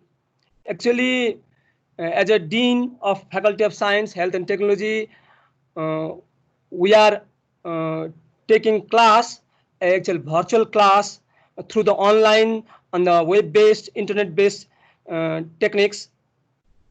We have a lot of challenges, but it is a opportunity also. There are so many importance of online educations, and day by day importance of online education is increasing due to the COVID-19. I don't know it takes long or not, this pandemic COVID. So we have many more challenges, but it is a good opportunity. And first, actually, this distance education's first time this course was provided by Sir Isaac Pitman. Everybody knows about the Pitman systems. This education systems written through the postcard. And University of London was the first university to offer the distance learning degree from the 1858. So it has long history, but actually it started systematically. Open University UK was the founded by Labour Party, Labour government, by the Prime Minister Harold Wilson, based on the vision of the Michael Young since 1965. So in our country, Nepal Open University is the first open university for the open distance learning mode. And in our examination pattern, there are the evaluation schemes in semester 40% and in semester 60%. And in semester means assignments, research project task, and critical comments, review, interactions, tutor, and several comments. And exercise quizzes also are in the in semester means assignment, internal assignments. And in semesters, there are short question answer, long question answers, and critical thinking type, and highly innovative and case study based long questions during the traditional systems written paper based examinations. But in this COVID-19, we have the some difficulties. How we should take the online examinations. Already Professor Dr. Manprasad Wagle and Professor Ramchandra told us about the online examination systems. So how to introduce a fully online examination in our university? This is the more challenging and opportunity too. So actually we have some several we have some different type of techniques we already took us, like internal assignment. The internal assignment in Nepal Open University is completely means fully online system, not a traditional type examination, but in semester examination was traditional. But during this period, how can you use this online examination systems to take the to conduct in semester examinations? From several literatures and several universities taking online examinations from the traditional to the completely fully online base, like a take-home examination and testing use specialized software application through the software applications, through the study disk learning management systems. So in our country, we have some challenges because from the students' point of view, there are some challenges like internet problems, electricity, and like computer speed, typing speed also. Because this is the only from the we have only 2 years experience in this examination patterns. So how should we go through the online systems? So just I want to put some views in this online systems. There are some, we can take the module quiz methods, take home examinations, and others techniques too. So the alternative assignment items, so we can take the open book examinations, but it has some challenges. How to make open book type questions. So we have to prepare, we have to take the time.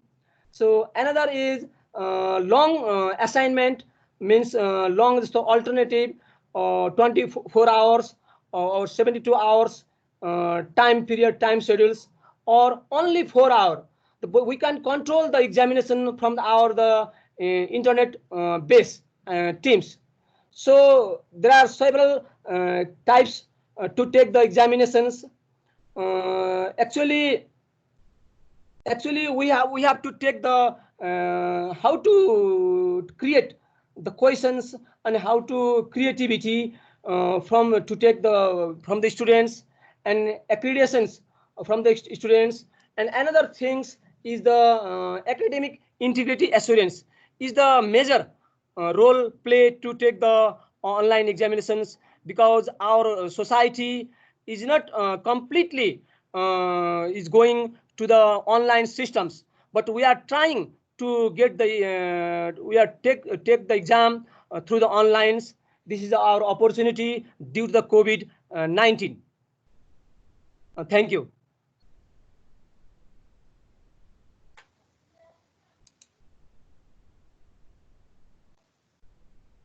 Thank you very much, Professor Karki, sir.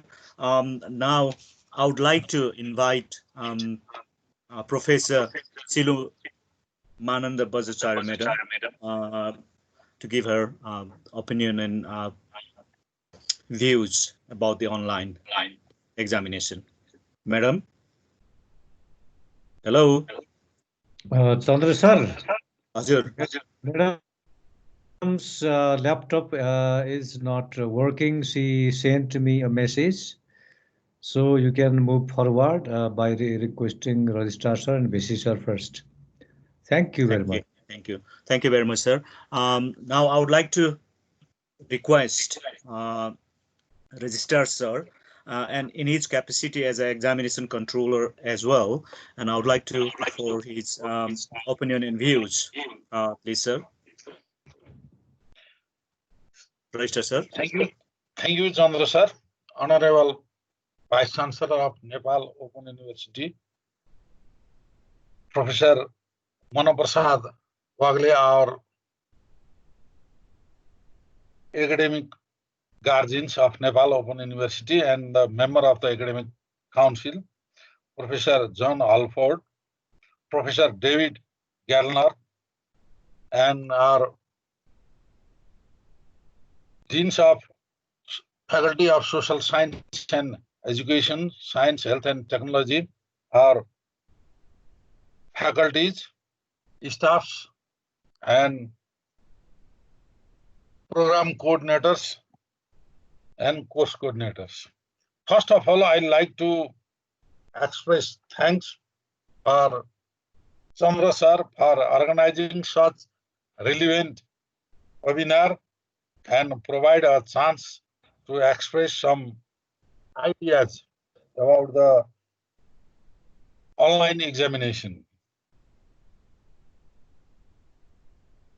Online examination have some opportunities and challenges in the Nepalese context, especially for Nepal Open University also.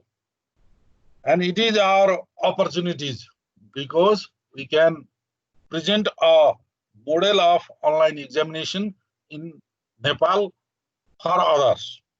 But there are so many challenges inherent in the online examination. As our Professor Mano Wagle sir told, there are social and psychological thinking regarding the online education and examination system in Nepal. And although there is issues regarding the fairness and accurate of evaluation in face-to-face examination, but there are also so many questions in the general peoples about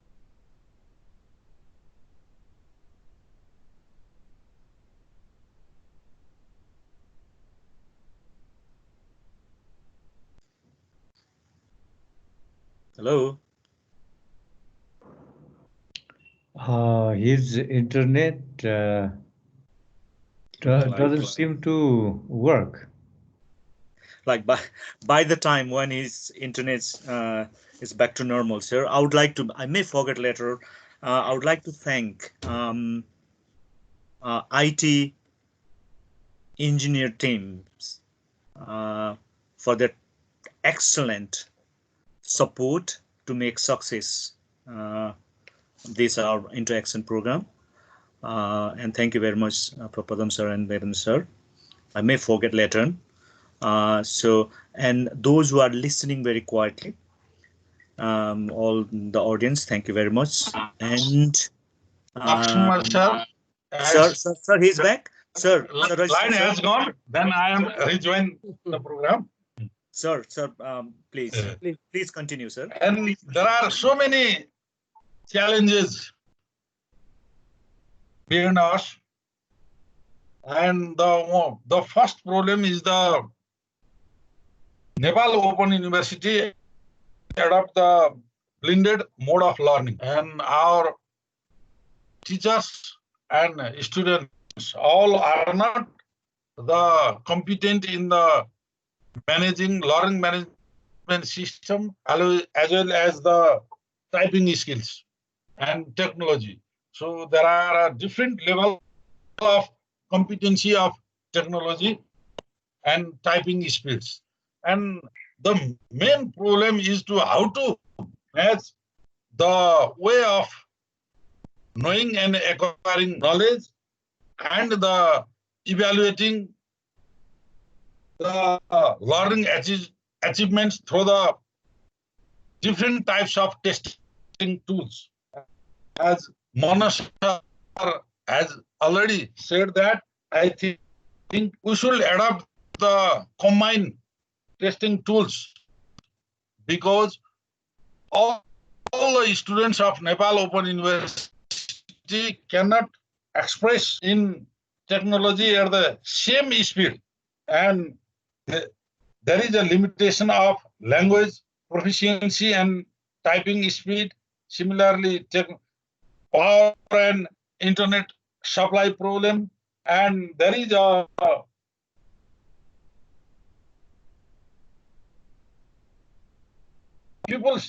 general people thinking about the online examination and the fair and accurate evaluation system in the Nepalese context. It is a big challenge for us, and we dedicatedly, honestly face these challenges, and we are going to present a model to the other universities regarding the online examination. And I want to express thanks to Lakshman also providing us such chance to express ideas and sharing very much.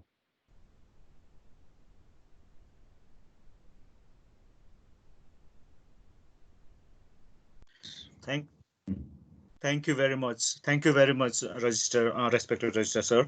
Thank you very much for your thought. As a examination controller, you have really great opportunity as well as challenges as well ahead of you.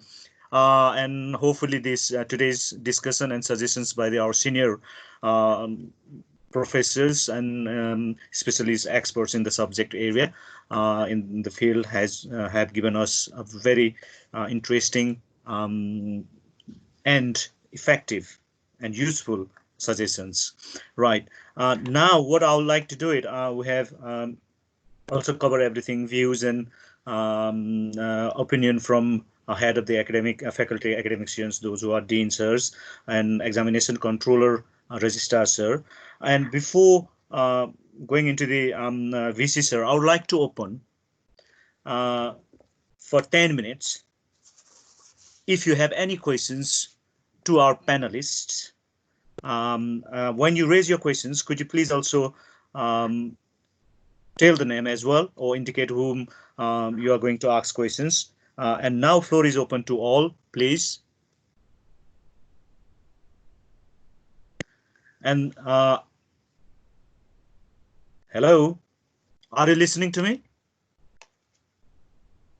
Yes, sir. Yes, sir.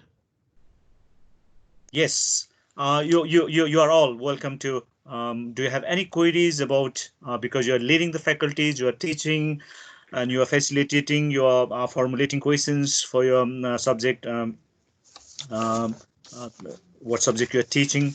So this is now opportunity. If you have any questions, we can take experience suggestions and advice from the experienced professors. Okay, Ruma madam, go ahead. Okay. Yeah.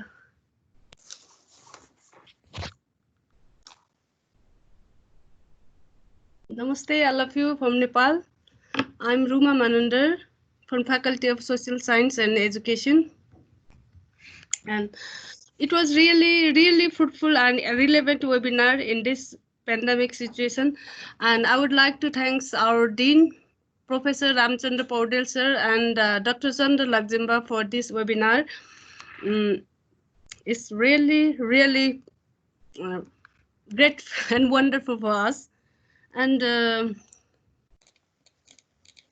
my simple query to Professor DG, because it seems like he's very much more familiar with South Asian education system, and in his presentation, he said in Oxford University, due to this pandemic situation and 3 hours paper pen exams shifted into 4 hours open book exam, and and same situation if in Nepal, in context of Nepal, if NOU started open book examination, I think we need more than 4 hours. If we shifted 3 hours exam, paper pen exam, if we shifted into open book examination, and we need more than 4 hours, I think so. And I would like to have reflection from Professor DG. What do you think about this? Professor David Gallner. Yeah. Yeah, I mean, I don't have anything to, I mean, Professor Wagley covered those points quite comprehensively, and also Professor Paudel also mentioned, I mean, you can't really have online exam at all unless everybody has equal access to the internet. And so until you can guarantee that, it's very difficult to see how, I mean, even with us, we were very conscious, we are very conscious of the fact that, you know, there are some students at Oxford who come from quite well-off backgrounds and who, you know, who have no problems about, they have Wi-Fi at home and that they probably have their own bedroom and they have space. And yet there are many other students, you know, Oxford makes a big effort to recruit students across the board from all kinds of social backgrounds. And that means that there are some students who've gone home to situations in which they don't have, they may not have Wi-Fi at home, or if they do have Wi-Fi, the bandwidth may not be enough. They may not have privacy in which to study and to write, you know, and even to shut themselves in a room quietly for 3 hours may be difficult. So all kinds of the students were allowed to provide mitigating circumstances. If both after the event, they could say, look, you know, I did this exam, but I had to do it under very difficult circumstances, and this interrupted me. They were also allowed to submit mitigating circumstances ahead of time through their colleges I mean, Oxford, I won't try and explain the Oxford college system, which is so different from all other universities, but there's a system for logging particular circumstances of students which might interrupt their or disturb their taking of the exam, and that could be also taken into account. So a huge effort was made to try and allow for those different kinds of circumstances. Yes. Thank you, Professor, and thank you, Ruma Madam. Any Dr. Karnarana, sir? Dr. Karnarana, sir? Hello. Namaskar. Namaskar, sir. Yours. Thank you very much. Just a second. So I'm on another one. Just a second. Sorry. Thank you so much. And I would like to add one more question to Dave Gellner. He was telling the story about the Indian student studying in the university in England. And then another one was the alternative test, not really the 4-hour or 3-hour test online or whole examination. I was quite interested to know much more about how you have, switched to your traditional examination systems now recently to the online system or your the new alternative test system. So what sort of preparations have you made to go to the alternative test system? So that may be quite useful for Nepal too, for Nepal Open University, the situation. That's what I would like to know about this one. Could you just explain this, please? Thank you.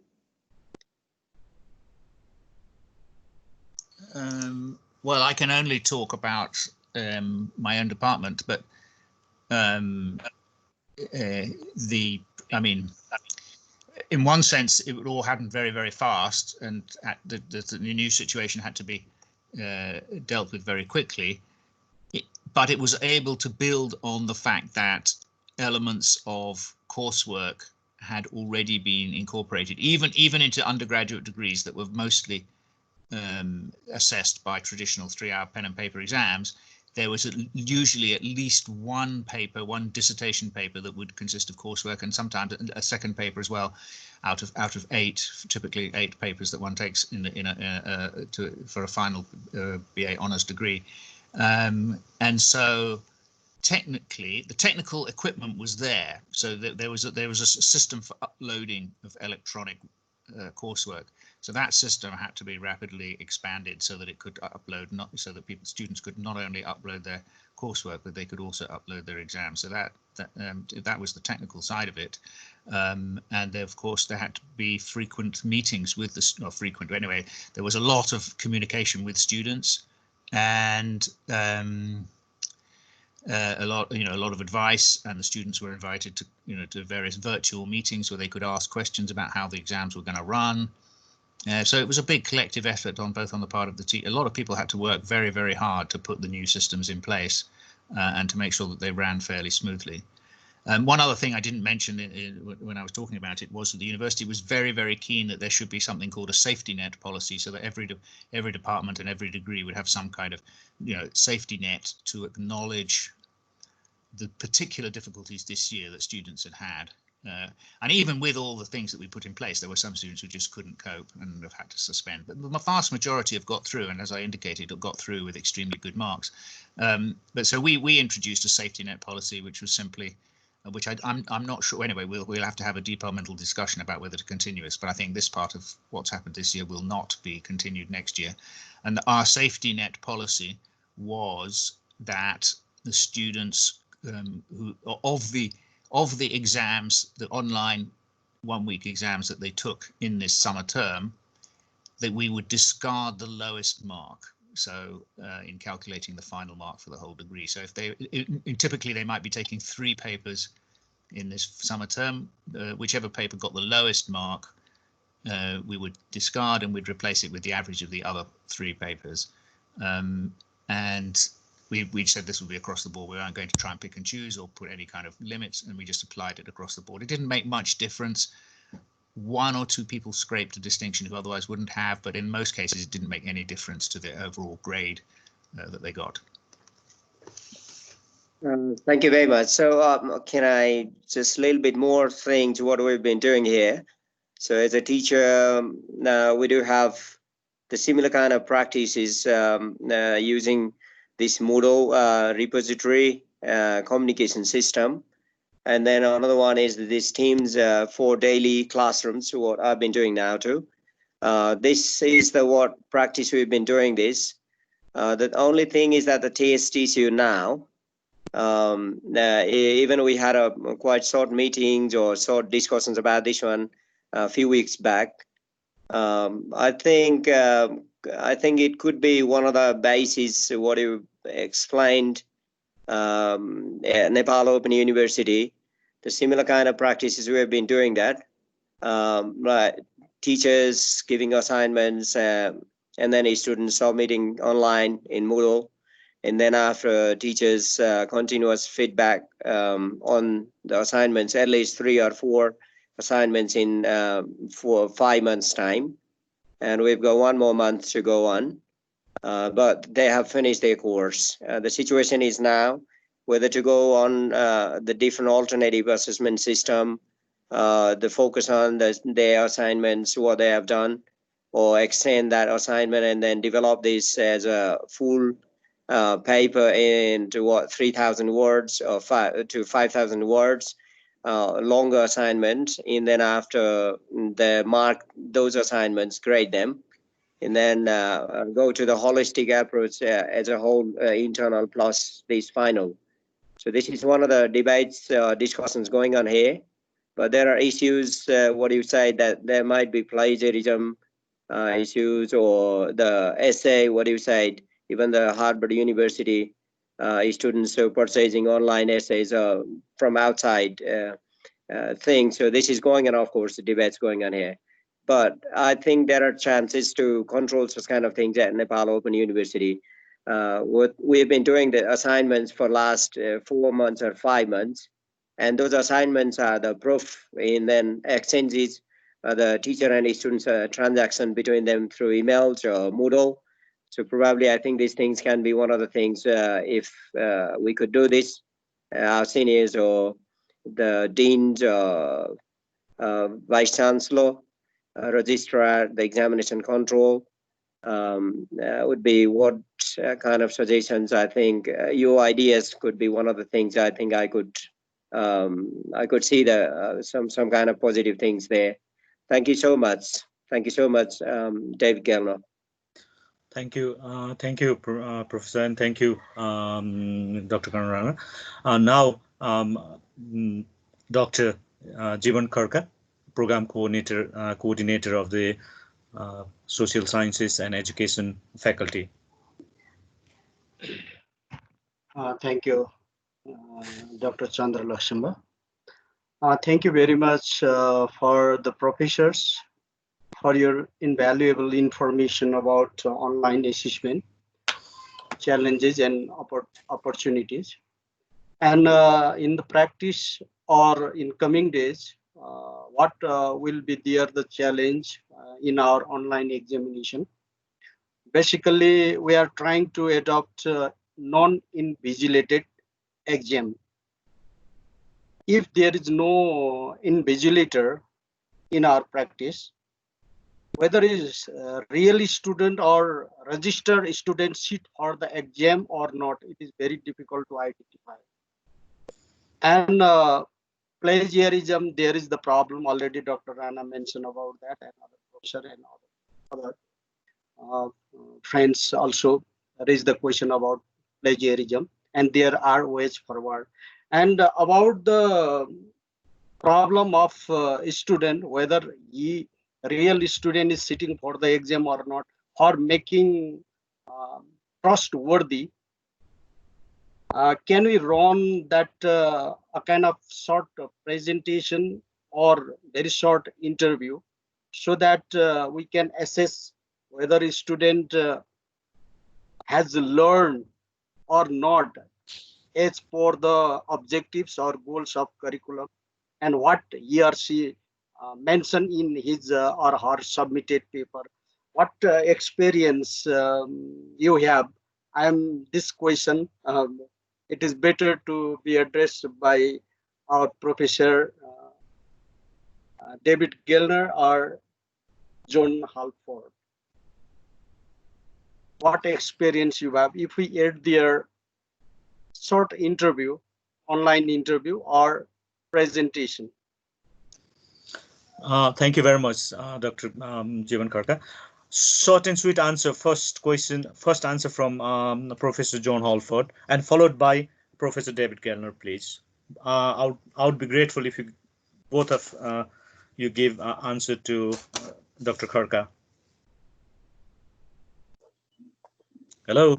Right. So the question. Let me just clarify for sure. The question is, what experience have we of assessing online through meetings on online interview or online presentation in addition to the paper? Okay. Well, I have to say, in my own case, not very extensively. We have. I mean, it is interesting that whereas, I don't know, a few years ago, 5 years ago, I don't know,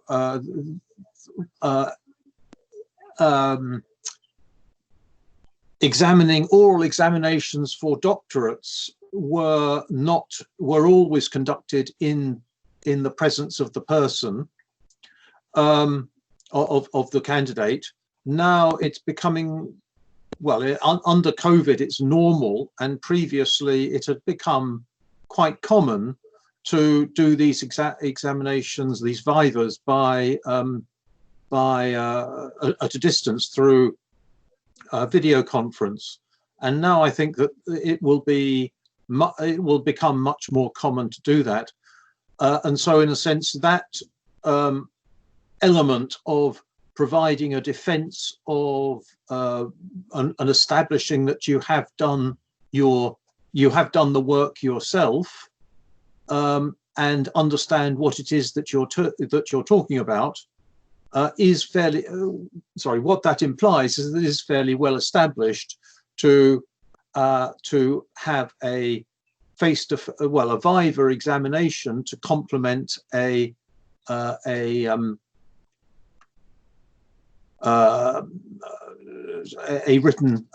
written piece of work. With regard to online presentations, well, we have in our master's degrees and so on quite a lot of making presentations in class as normal. Those, it has to be said, are typically not done online. They have up till now typically been done in a classroom, but there isn't any obvious reason why that should not be done at a distance, online. And there isn't any reason either why there shouldn't be checking, testing of the individual student's capability and competence and understanding through some kind of online viva experience. What seems to me to be a challenge there is the time and resource element of doing it, because clearly to do this on a large scale in a large institution is really very demanding of staff time. Thank you. Thank you, Professor John Halford. Professor David Gellner.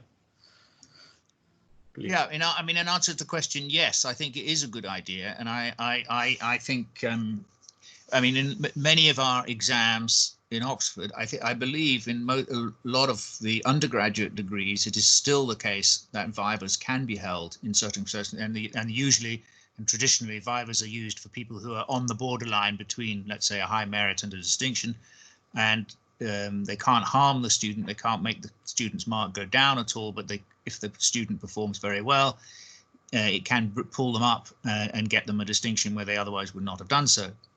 And they still are used in that way occasionally.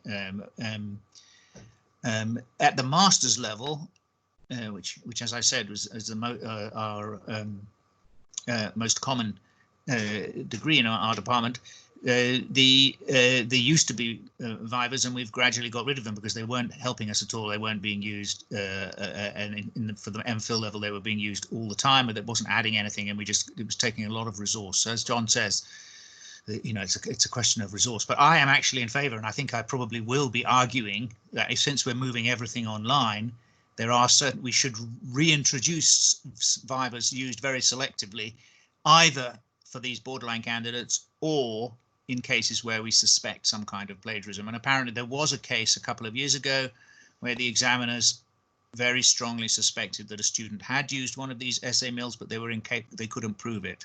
And I think that would be a very good case where you could have a viva to try and establish how much the student understood the essay that they had submitted in their own name. And I think it could also be, as I said, I was going to say something about Turnitin and then I forgot.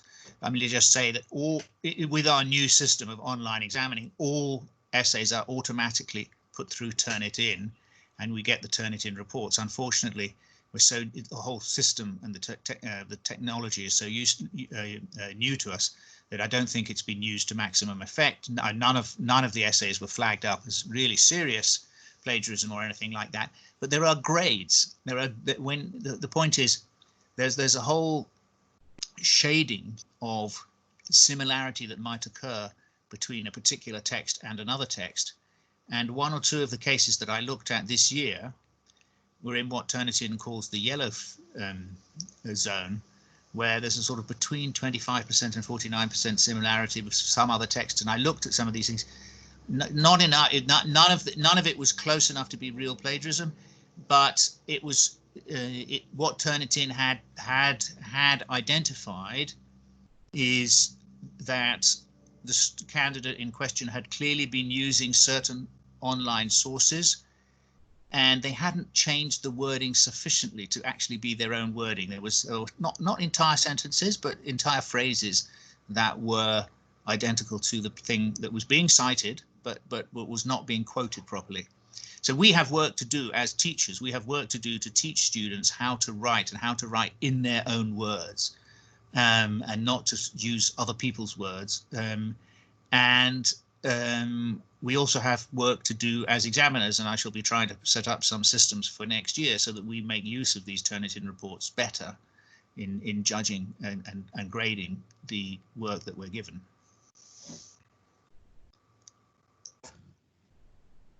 Thank you very much. Thank you. Now I think we'll move to towards the end. We're now before to requesting our Vice Chancellor, sir. I would like to request you all towards the end, when our Vice Chancellor, sir, finish his part of the talk. I would like to request you to unmute your mic. There is some reason I'll tell you later on, which is quite secret. Now I'm not. I'll tell you until. But when our Vice Chancellor, sir, finishes his talk, could you please immediately unmute your mic? That is my request. Now, respected Honorable our Vice Chancellor, Professor Leknath Sharma, Vice Chancellor of the Open University.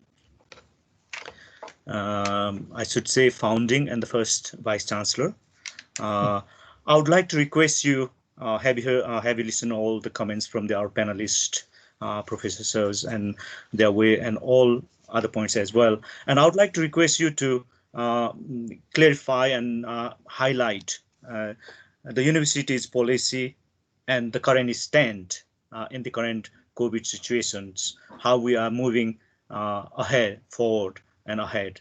And also I would like to request you to close the session with your remarks, sir. Thank you very much. Thank you, Chandra sir. It is very good webinar organized on your behalf, and it is very beneficial to all of us who are leading the institution and also who are taking the academic activities too.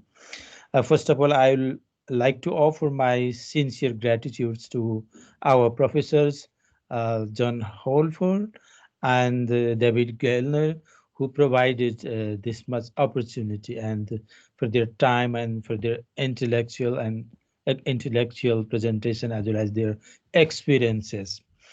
And from this webinar, we learn about the practices abroad and the practices we have been doing here in Nepal Open University and generally in Nepal. From the presentation from the four panelists, I learned a lot, and I got the ideas of this assessment system practices, and then the several issues, the challenges that have to be faced in course of time. Regarding Nepal Open University's policy of assessment as such, we are in a different mode from the traditional conventional university rather than traditional conventional universities. So we have made it in a blended form of education, the hybrid form of education. We make face-to-face, we blended face-to-face as well as the online mode together to make our education program. So as to do the same thing in our examinations too.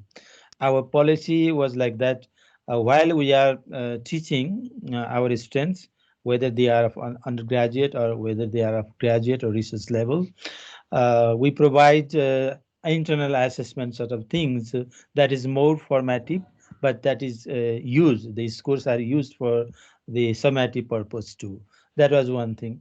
And as already we all discussed about the belief system we have here in Nepal, that if we do not bring our students in a proctored sort of examination in a hall and then give questions to them and then make is invigilation of their activities during the examination hall, collect the copies, and there will be some other external examiner to examine that copy and provide the scores.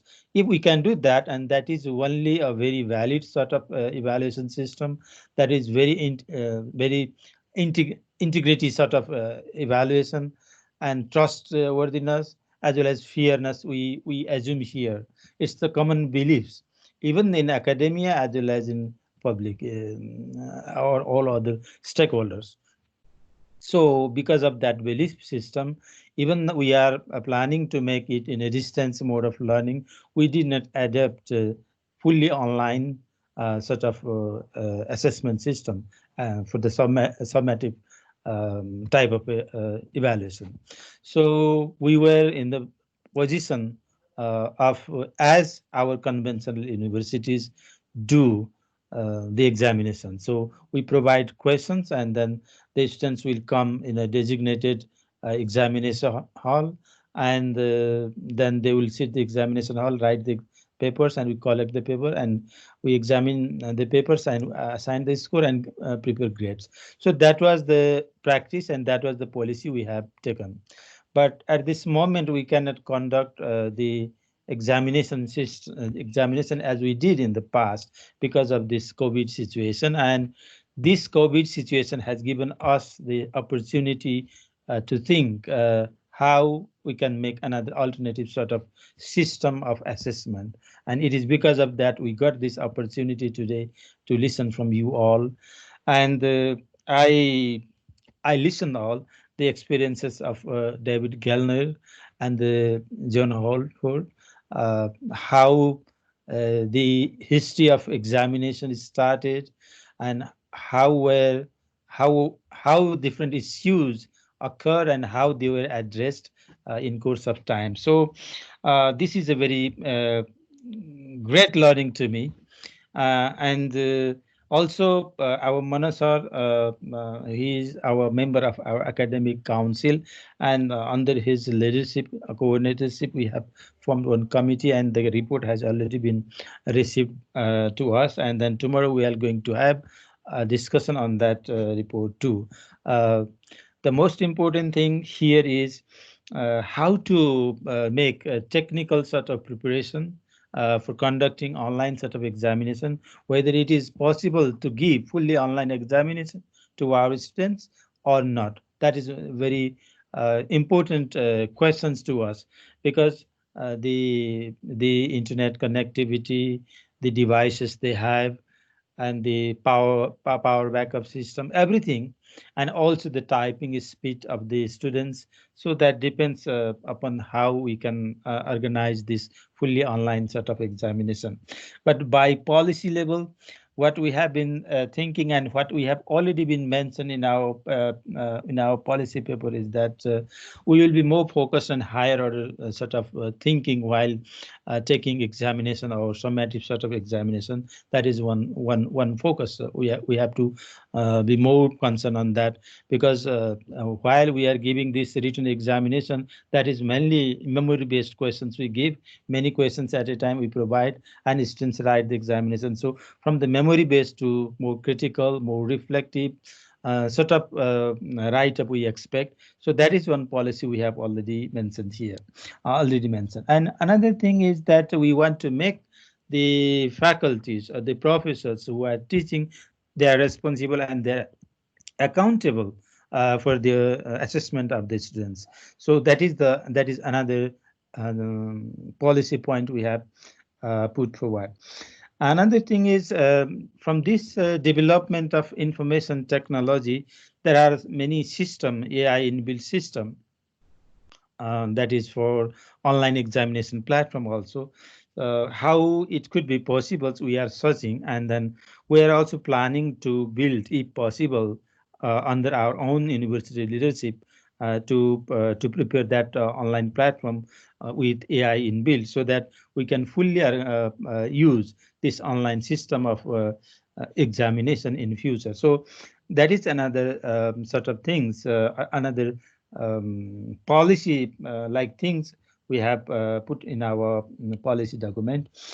Another thing, we have talked more about this plagiarism sort of things and this copying, cheating sort of things, whether it is in traditional, conventional pen paper based examination, or whether we are shifting to alternative form of examination like this writing essays, giving project, reflective writing, whatever.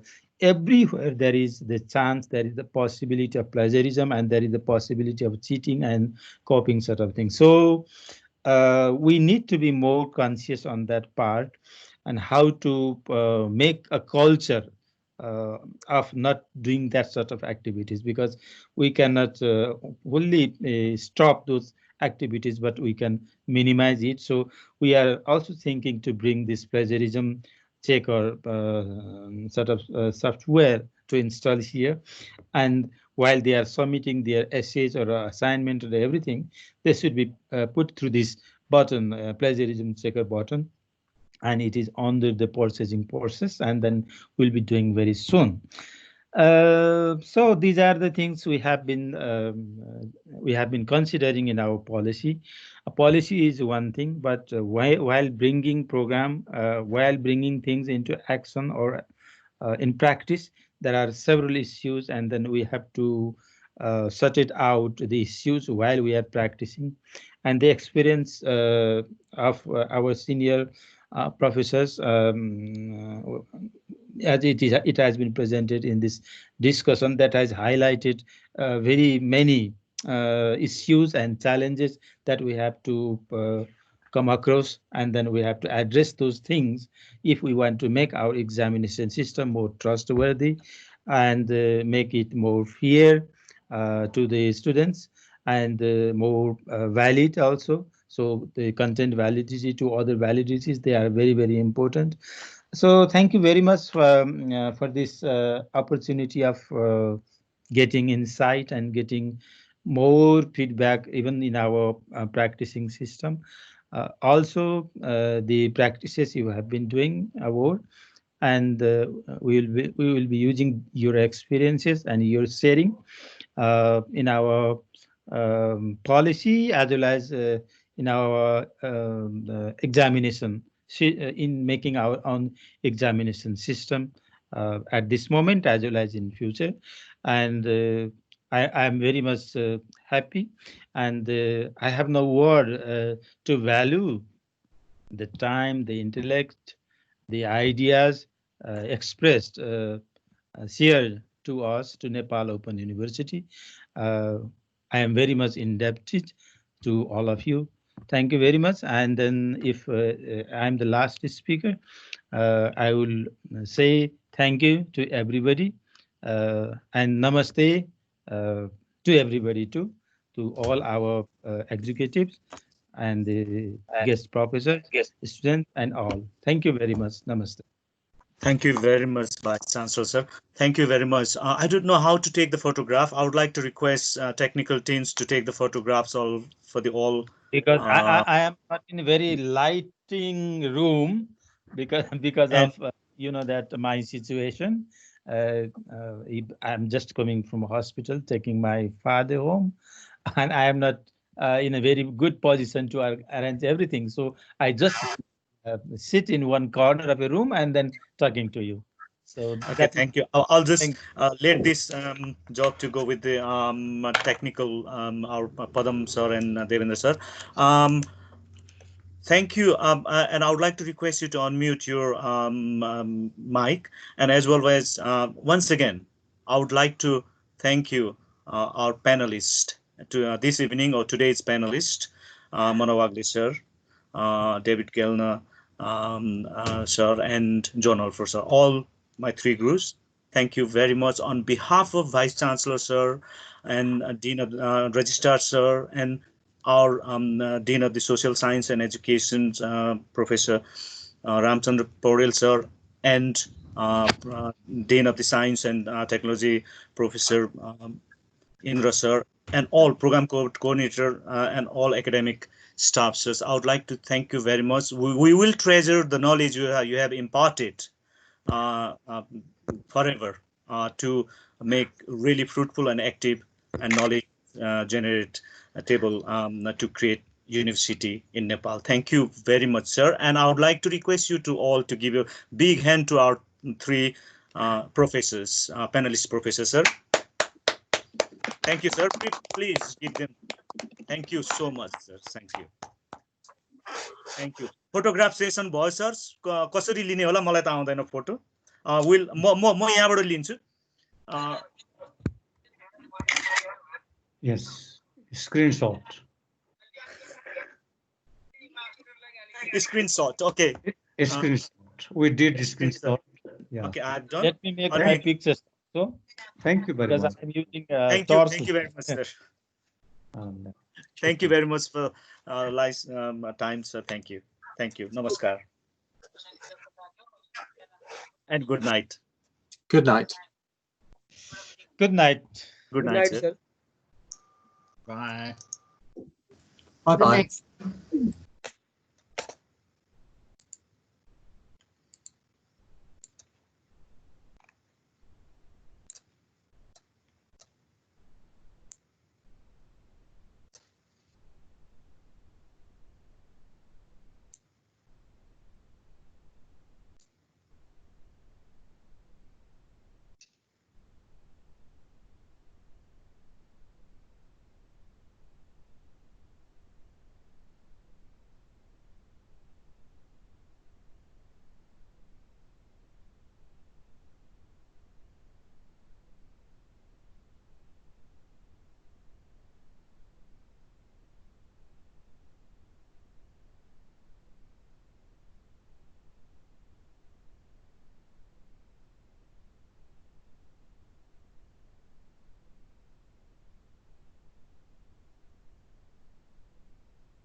जीवन sir programme सकेको हो